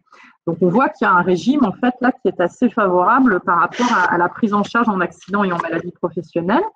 Pour la population en fait des agents contractuels, donc du régime Ircantec, comme pour le régime maladie, en fait on va être sur une acquisition de droits selon l'ancienneté. Donc, on voit là que si on a moins d'1 an, on a droit qu'un mois en fait à 40% de sa rémunération prise par l'employeur et le reste étant pris par la CPAM. Si j'ai entre 1 an et 3 ans en fait d'ancienneté, j'aurai en fait un mois pris en charge par mon employeur à 40%, puis un mois supplémentaire à 20% et le reste pris en charge en fait par la CPAM. Donc vraiment articulation entre les deux régimes pour les agents contractuels IRCANTEC et les agents en fait du régime titulaire IRCANTEC. Très important aussi pour tout ce qui est qualification du coup en fait de ces accidents ou maladies professionnelles pour le régime IRCANTEC. Je vous disais tout à l'heure, la commission de réforme ne traite que les agents CNRACL. Pourquoi? Parce que c'est la CPAM qui va instruire en fait les dossiers d'ATMP pour la population des agents IRCANTEC et ceux qu'ils soient titulaires ou bien qu'ils soient contractuels. Donc là, le régime spécial n'intervient pas sur la qualification du risque. Au niveau en fait donc des agents en accident, donc je vous ai mis un exemple effectivement pour voir un petit peu comment s'articule le suivi d'un arrêt en accident du travail. Au niveau en fait du suivi après de ces dossiers dans le temps, si jamais une inaptitude en fait intervenait à l'issue d'un ATMP dans le cadre en fait d'un agent de la catégorie IRCANTEC, l'employeur aura toujours faculté à saisir pourquoi pas le comité médical sur la question de l'aptitude aux fonctions, de façon à engager derrière effectivement l'avis du comité médical les actions de maintien dans l'emploi ou de reclassement en fait appropriées à la situation. Donc, ce n'est pas parce que la qualification du risque initial et l'étude des prolongations se fait par la CPAM que sur une question d'inaptitude aux fonctions, le comité médical ne pourra pas être interrogé éventuellement pour faire un point global sur la situation de santé de l'agent et après articuler des actions en fait derrière. Alors, Caroline, peut-être je te laisse reprendre la main sur la partie préparation au reclassement. Peut-être, j'ai vu qu'il y avait quand même pas mal de questions qui étaient posées. Peut-être qu'avant qu'on vous présente la nouvelle période préparatoire au reclassement, on peut peut-être répondre à quelques questions. Tout à fait, oui. Alors, il y a eu plein de questions assez techniques. On va commencer par à quel moment au cours d'un arrêt, le comité médical est-il amené à se positionner sur l'inaptitude au poste ou autre d'ailleurs de l'agent? Alors, lorsque la collectivité, en fait, va saisir le comité sur la question de l'aptitude, c'est-à-dire que le comité médical ne peut pas s'auto-saisir d'une question. Donc, c'est forcément sur saisine de l'employeur sur la question précise, en fait, de l'aptitude aux fonctions que le comité médical pourra répondre. S'il n'est interrogé en fait que sur l'octroi d'un congé ou la prolongation d'un congé, il ne pourra pas en fait donner d'éléments sur l'aptitude. Pourquoi? Parce qu'en fait, à réception en fait d'un dossier donné, le comité va mandater un expert puisque sur le risque maladie, l'employeur n'a pas le droit en fait de diligenter lui-même les expertises. Donc c'est le comité médical qui va diligenter l'expertise auprès d'un médecin agréé. Et en fait, le comité médical va poser à l'expert les questions qui sont posées par l'employeur. Donc si l'employeur en amont n'a pas questionné sur l'aptitude, il n'y aura pas de réponse de l'expert ni du comité sur la question de l'aptitude. Karine, justement, il y a des questions là. Alors, j'ai répondu, mais comme je suis pas forcément une experte, peut-être que ma réponse n'a pas été hyper claire sur la différence entre médecin agréé et médecin de prévention. Il y avait quelqu'un qui demandait d'ailleurs pourquoi le médecin de prévention, ce n'était pas lui qui siégeait au comité médical. Donc, spontanément, moi, j'ai répondu que le médecin de prévention, lui, son rôle, c'était de regarder la compatibilité au poste par rapport au poste donné, par rapport à l'état de santé de l'agent, alors que dans un comité médical, on va statuer sur l'aptitude à la fonction ou aux fonctions du grade. Oui. Du coup, c'est plus large et ça, c'est le rôle du médecin agréé. Je ne sais pas si tu peux détailler ce que j'ai dit parce que, a priori, on avait une intervention qui disait, mais qui comprenait pas en disant, vérifier si la personne est apte. Enfin, c'est quoi la différence entre vérifier la compatibilité de l'état de santé à un poste ou vérifier l'aptitude. Donc, si tu peux un petit peu détailler ça. En fait, tout part du recrutement finalement de l'agent. C'est-à-dire que quand on recrute un agent dans la fonction publique durablement, il y a une obligation légale de faire une double visite. D'abord, en fait, auprès du médecin agréé pour vérifier, comme tu disais, Caroline, l'aptitude générale en fait de l'agent à exercer des métiers de la fonction publique et notamment, entre autres, le métier pour lequel il postule. Alors que la visite auprès du médecin de prévention qui va intervenir parallèlement, elle va être strictement cadrée sur l'aptitude de l'agent à exercer sur les fonctions du poste pour lequel il a candidaté, en fait. Donc, c'est vrai qu'on est toujours sur une vision plus générale de l'état de santé sur le médecin agréé, tandis que le médecin de prévention, lui, va être effectivement concentré sur l'aptitude de l'agent sur le poste donné à l'instant T, en fait. Si je peux donner un exemple sans être trop caricatural, imaginons le recrutement d'une personne qui est autiste Asperger. Le médecin agréé peut donner une compatibilité de l'état de santé avec la fonction publique.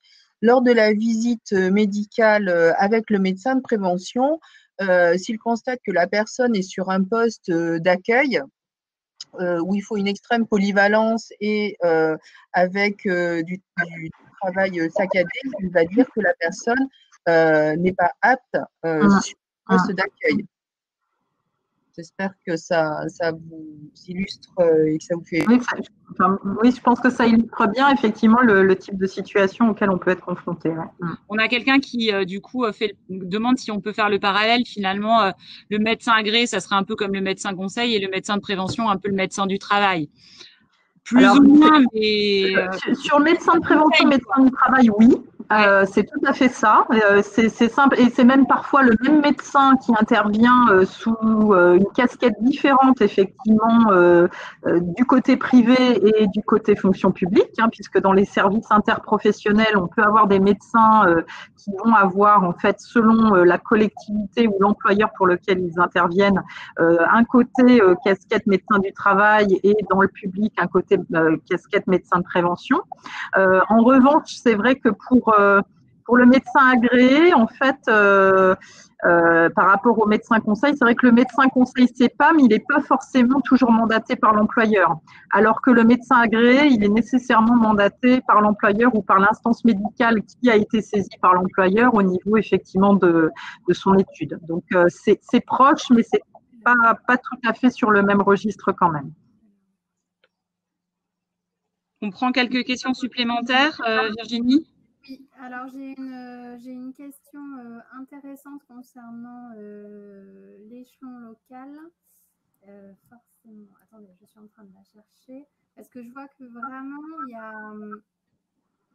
Il y avait une question autour des ELSM. Exactement, je la cherche.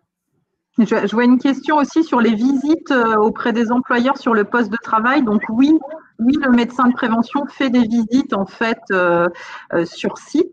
C'est ce qu'on appelle le tiers-temps.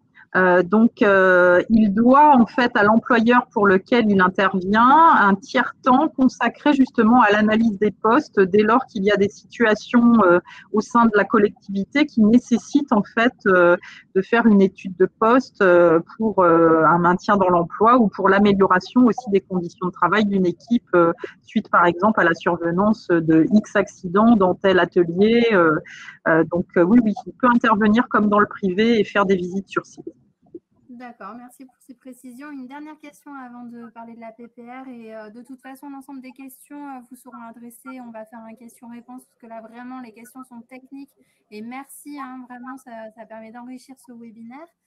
Une question sur quels sont les liens entre les comités médicaux départementaux et les fameuses ELSM, donc le service médical du régime général. Et bien souvent, les assurés sont perdus et nous avec.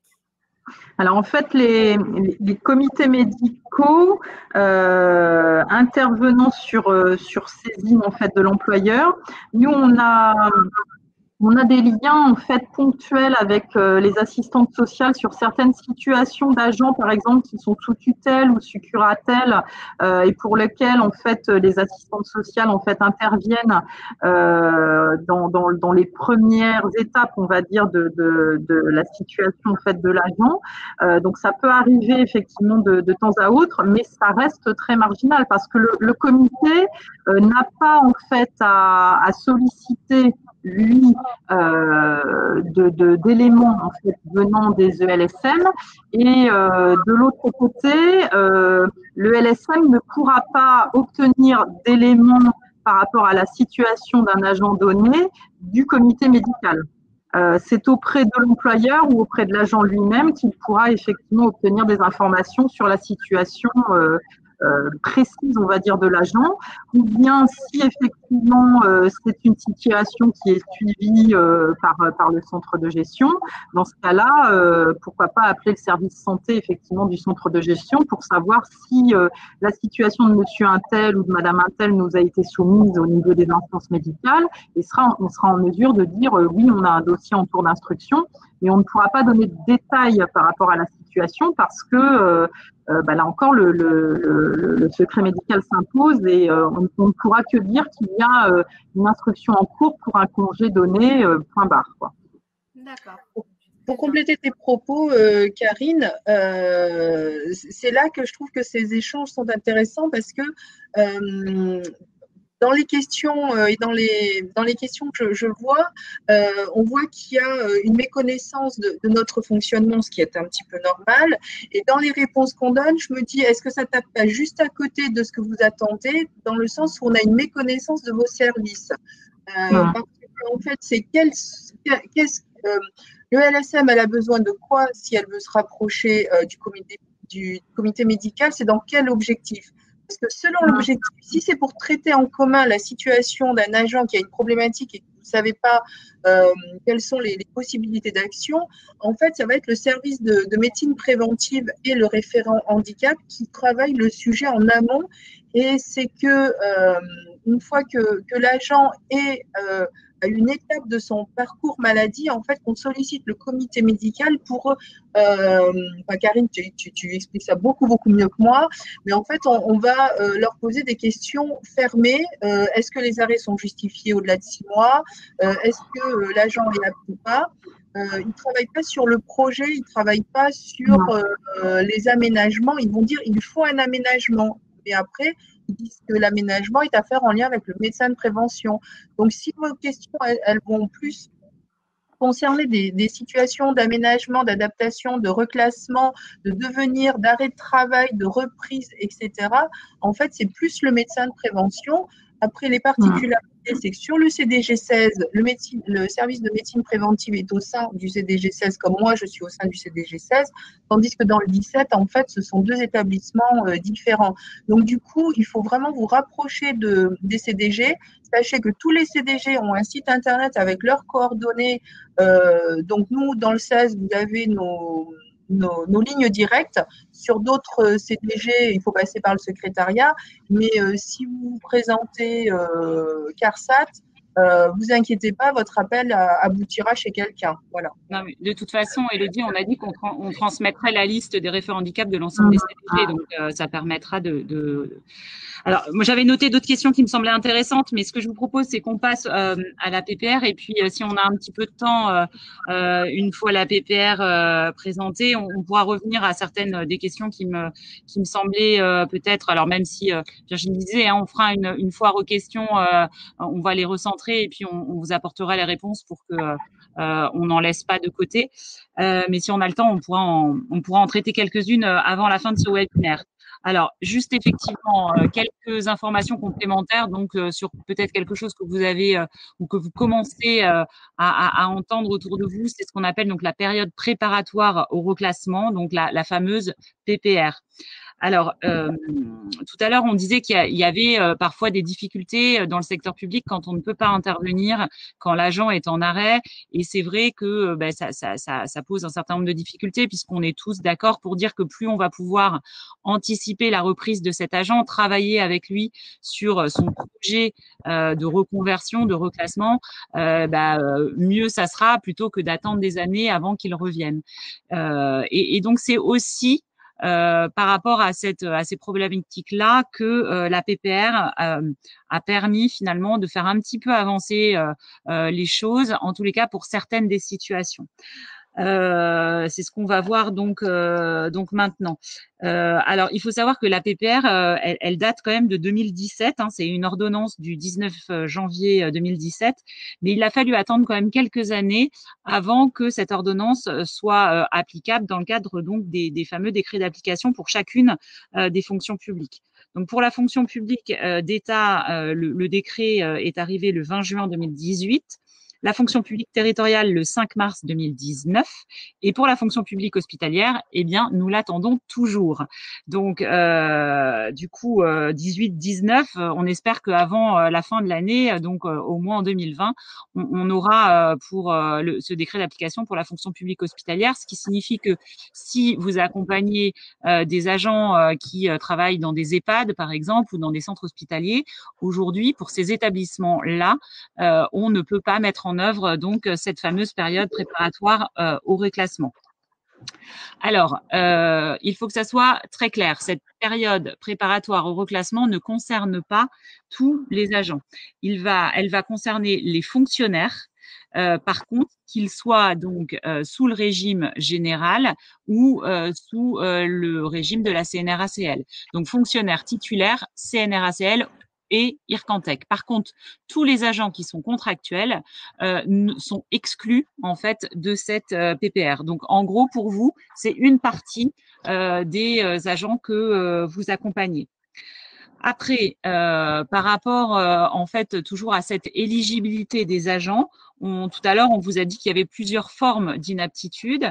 Ça va concerner en fait l'agent qui est inapte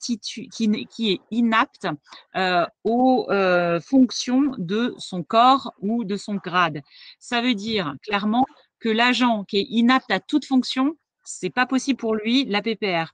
L'agent à l'inverse, qui est inapte uniquement à son poste, ce n'est pas possible non plus pour lui d'accéder à la PPR. Il faut que le comité médical, puisque c'est bien lui, on vient de l'expliquer, qui statue sur cet aspect-là, il faut que le comité médical, avant qu'on puisse proposer la PPR, ait donc statué sur le fait que la personne est bien inapte à l'ensemble des fonctions de son corps ou de son grade. OK ?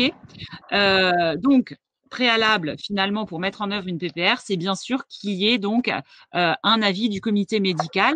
Attention, l'avis du comité médical, il ne porte pas sur l'intérêt ou pas de faire une PPR. Il va juste porter sur l'inaptitude de la personne pour pouvoir la qualifier et c'est à partir de là qu'on va pouvoir voir si on lance ou pas une PPR. Alors, quand je dis si on lance ou pas, en fait, ce n'est pas à la demande de l'agent qu'on met en œuvre cette PPR, c'est bien l'employeur qui doit proposer en fait cette PPR à l'agent. Après, l'agent, bien sûr, a la possibilité de refuser, soit d'accepter donc de s'engager dans cette démarche qui est donc, comme le nom l'indique, une démarche qui vise à travailler en amont au reclassement en fait de cet agent.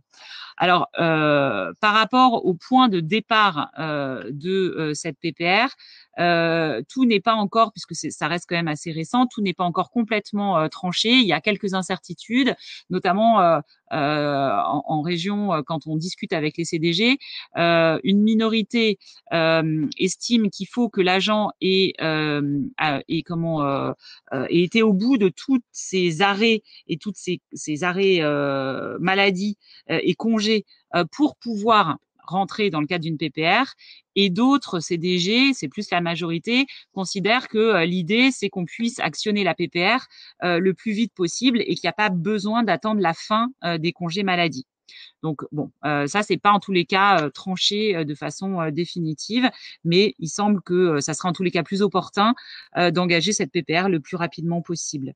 Je vous ai mis, je rentre pas dans ces détails, mais quelques exemples par rapport à quand a lieu l'ouverture de cette PPR en fonction de l'avis du comité médical. Voilà, vous avez quelques exemples concrets.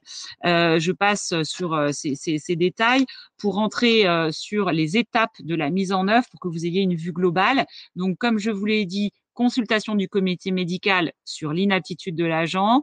L'employeur propose la PPR donc au fonctionnaire, qu'il accepte ou non. Et s'il est d'accord, en fait, il va donc co-construire, et ça c'est très important, cette notion de co-construction avec l'employeur, son projet de reclassement. Donc ça veut dire que ce projet, il doit faire l'objet d'un écrit, d'une validation de l'ensemble des parties. Ceci pour éviter aussi que parfois un agent puisse travailler sur un projet sans que l'employeur finalement ait été très associé, volontairement ou involontairement d'ailleurs. Donc là, au moins, ça permet que tout le monde se mette autour de la table et travaille ensemble et co-construise en fait ce projet de reclassement. Une fois qu'il est écrit, qu'il est déterminé, il va être notifié aux fonctionnaires. Et si tout le monde est d'accord et l'agent donc le premier, eh bien là on rentre véritablement dans la mise en œuvre de la PPR. La mise en œuvre de la PPR, concrètement, ça peut être aussi bien une formation type théorique, mais aussi des mises en situation pratiques, des immersions professionnelles dans d'autres secteurs publics ou dans d'autres collectivités. Si l'agent est dans une petite commune, il peut très bien faire des immersions professionnelles dans un département, par exemple, ou dans un autre employeur sur une autre fonction publique, l'hospitalière ou l'État, par exemple. Pendant tout le temps de la PPR qui dure 12 mois, il va y avoir un suivi, il va y avoir des évaluations des différentes étapes. Et à la fin de la PPR, on retrouve en fait le schéma classique de reclassement, donc les modalités en fait qui existent déjà dans le secteur public en matière de reclassement. Ce qui est important de préciser, c'est le statut de cet agent quand il est en PPR. En fait, quand il est en PPR, il n'est plus en position d'arrêt. Et pour autant, il n'a bien sûr pas repris son poste, mais pour autant, il est bien en position d'activité. Donc, qui dit position d'activité, ça veut dire qu'il va recréditer aussi des droits à la maladie, des droits au congé, puisqu'il est donc bien en activité. Et donc, à ce titre, il bénéficie du maintien de son traitement. Par contre, vous savez que souvent, il y a donc un traitement et puis un régime indemnitaire. En fait, le salaire, on va dire, de l'agent est composé de deux aspects. Il ne retrouve pas son régime indemnitaire. Il n'a droit uniquement à son régime en fait de base, donc son traitement. Est-ce que Karine, tu veux rajouter quelque chose sur la PPR par rapport à ce que j'ai pu évoquer en enlevant ton micro? Voilà, ce qui est important par rapport effectivement au PPR, c'est que ça crée en fait ce dispositif une temporalité au niveau de l'accompagnement en fait des agents, qu'ils soient titulaires IRCANTEC ou titulaires CNRACL. On est sur un maximum de 15 mois pour effectivement l'accompagnement servi en fait sur le reclassement, 12 mois dans un premier temps et 3 mois complémentaires si effectivement l'agent est en cours, on va dire, de recherche de poste, n'a pas finalisé en fait complètement les modalités de son recrutement dans un autre service ou dans une autre collectivité, les 15 mois maximum. Donc, c'est à la fois long et court, mais au moins, cette période-là permet d'avoir des engagements mutuels entre l'agent et l'employeur sur l'exécution, effectivement, de l'accompagnement. C'est-à-dire que l'agent ne peut pas rester à rien faire pendant cette période-là. Au contraire, il va devoir s'investir sur des immersions, des périodes d'observation, des stages, des formations, bilans de compétences qui vont lui permettre d'être dans une dynamique vraiment très importante par rapport à ce projet professionnel. Et de la même façon, l'employeur ne peut pas rester les bras croisés à attendre que son agent trouve paisiblement un nouveau poste. Il va devoir l'accompagner effectivement sur l'ensemble de ses démarches. Il y a des engagements écrits, donc ça c'est est important aussi. L'agent comme l'employeur peuvent interrompre effectivement cette convention PPR à tout moment. Surtout, il y a des possibilités en fait de PPR inter-fonction publique et inter-collectivité. Donc, un agent d'une petite collectivité peut très bien faire des immersions, des stages dans une autre structure avec un avenant à la convention PPR qui a été établi au départ en fait avec son employeur initial. Donc, ça donne quand même une souplesse et un certain nombre en fait de champs possibles à explorer pendant cette période de 15 mois. Ça permet vraiment de mettre dès le départ l'agent dans cette nouvelle dynamique plutôt que d'être dans une forme de passivité comme on pouvait le connaître parfois sur la réglementation historique où du coup, n'ayant pas vraiment de cadre réglementaire, ni l'employeur ni l'agent ne savaient par quel bout prendre en fait le reclassement et du coup, c'était vraiment l'accompagnement servi par les cellules handicap, à la fois des structures de taille importante et par les centres de gestion qui permettaient de mettre effectivement l'ensemble des acteurs dans la dynamique de reclassement. Là, on a un cadre légal posé qui obligea l'ensemble des parties, qui met aussi autour de l'employeur et de l'agent des structures qui vont accompagner justement l'agent comme l'employeur. Donc, le centre de gestion en fait partie, mais les associations aussi peuvent intervenir. Et il y a aussi des dispositifs d'aide dans ce cadre qui sont en fait très intéressants avec le FIP, c'est-à-dire qu'on peut avoir des aides pour le financement de formation, aides qui sont importantes, donc sur des projets longs de formation qui ne sont pas de quelques jours, mais plutôt de quelques mois, voire d'une année. Le bilan de compétences aussi peut faire l'objet d'un accompagnement. Donc voilà, il y a des clés qui sont importantes à saisir et ça ouvre pas mal de portes quand même. Oui, alors pour compléter ce que tu viens de dire, je vois qu'il y a une question, quel est le financement de l'agent durant la période de PPR? Alors, si on parle de formation,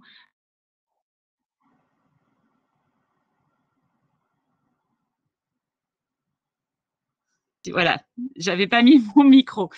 Oui, pour rebondir sur ce que tu disais, et pour rebondir notamment sur une question qui est posée par rapport à quel est le financement de l'agent durant la période de PPR. Effectivement, donc pendant la période de PPR, le FIP va pouvoir intervenir pour prendre en charge la formation de l'agent durant cette période jusqu'à 10 000 €. Donc, pendant l'année de PPR. Par contre, le salaire chargé, le traitement en fait de l'agent reste à charge de l'employeur. C'est ce que j'expliquais tout à l'heure. Donc, l'agent perçoit bien son traitement de base. Par contre, il n'a plus droit à son régime indemnitaire. Mais il est bien rémunéré, voilà, classiquement. Ce qui est différent, rappelez-vous, alors c'est un peu compliqué tout ça, mais avec ce que je vous expliquais au tout début du webinaire sur les aides du FIP, sur les prises en charge dans le cadre d'une formation reconversion, qui sont là pour un agent qui est juste, entre guillemets, inapte à son poste et qui doit être reconverti. Là, en fait, on peut prendre en charge aussi le salaire à hauteur de 60% salaire chargé. Mais dans le cas d'une PPR, le décret pose le principe que l'agent est bien sous la responsabilité, est bien pris en charge par l'employeur. Donc, le FIP ne prend pas en charge le salaire chargé, mais uniquement les frais de formation. Alors, à partir du moment où le salarié est fonctionnaire, la PPR est possible dans toutes les fonctions publiques. Ah, vous n'avez pas bien écouté. J'ai donc dit qu'effectivement, sur le principe, l'ordonnance de 2017, voilà, c'est pour tout le monde, si ce n'est qu'il faut attendre les décrets d'application et qu'aujourd'hui, seul dans la fonction publique hospitalière, le décret n'est pas sorti. Ma phrase est un peu à l'envers, mais en gros, le décret est sorti pour la territoriale et pour l'État, mais pas pour l'hospitalière. On espère qu'il sorte d'ici la fin de l'année 2020. Donc aujourd'hui, vous ne pouvez pas faire de PPR pour des agents que vous accompagnez et qui sont dans la fonction publique hospitalière. Caroline, je me permets de poser une question qui est arrivée à plusieurs reprises sur les assistants familiaux, la situation des agents qui travaillent donc pour le conseil départemental, mais qui ne sont pas suivis par le médecin de prévention. Comment cet agent peut-il solliciter une visite de pré-reprise pendant l'arrêt avec un médecin agréé? Comment fait-on sur ces situations d'assistants familiaux. C'est revenu à plusieurs reprises. Alors, je vérifierai, mais ce que je peux vous dire, c'est que je crois que ça dépend aussi de l'organisation et de la structuration des départements. Donc, j'ai certains départements en Nouvelle-Aquitaine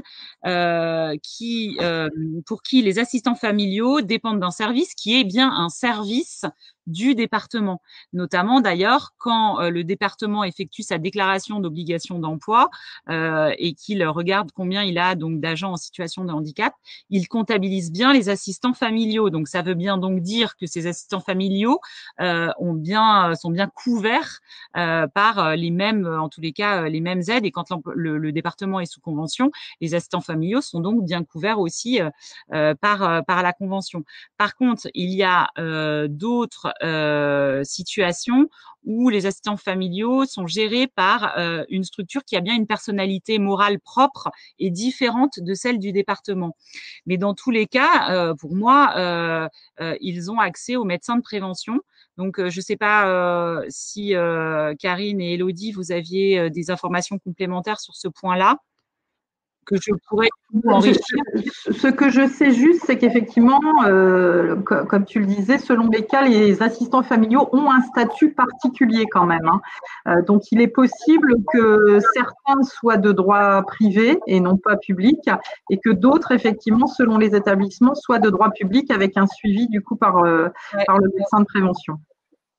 Mais c'est certain que, enfin, moi, j'ai certains départements, c'est une évidence. Leurs assistants familiaux font partie, en fait, des effectifs du département, en fait. Il n'y a pas deux structures différentes. Donc, effectivement, ça doit dépendre aussi un petit peu des structurations qui ont été mises en œuvre par les départements. Je creuserai un petit peu cette question parce que j'ai vu qu'il y avait plusieurs personnes qui étaient intéressées pour vous donner des précisions plus importantes. Oui, parce que là, je pense qu'il faut se rapprocher des départements. À notre niveau, si on devait faire une comparaison, on a des assistantes maternelles qui fonctionnent selon le même principe et qui, en fait, signent des CDI, donc elles sont de droit privé, et leur contrat s'arrête quand ils ont pu les enfants en garde. Mais dans ce cas-là, ils sont bien dans les effectifs de l'établissement, ils sont bien déclarés sur la DOETH et du coup, ils sont suivis par la médecine de prévention, comme les autres, et on intervient sur l'aménagement de poste sur leur lieu de travail, qui est leur domicile. Oui, parce que quelque part, c'est dit aussi en amont, considérant le FIP, nous, ce qu'on regarde, c'est la nature de l'employeur. Donc, si l'employeur est de nature publique, finalement, quelle que soit la personne qui est contractuelle, qu'elle soit contractuelle de droit privé ou de droit public, elle rentre bien, enfin, elle est bien éligible au secteur public et au dispositif du secteur public.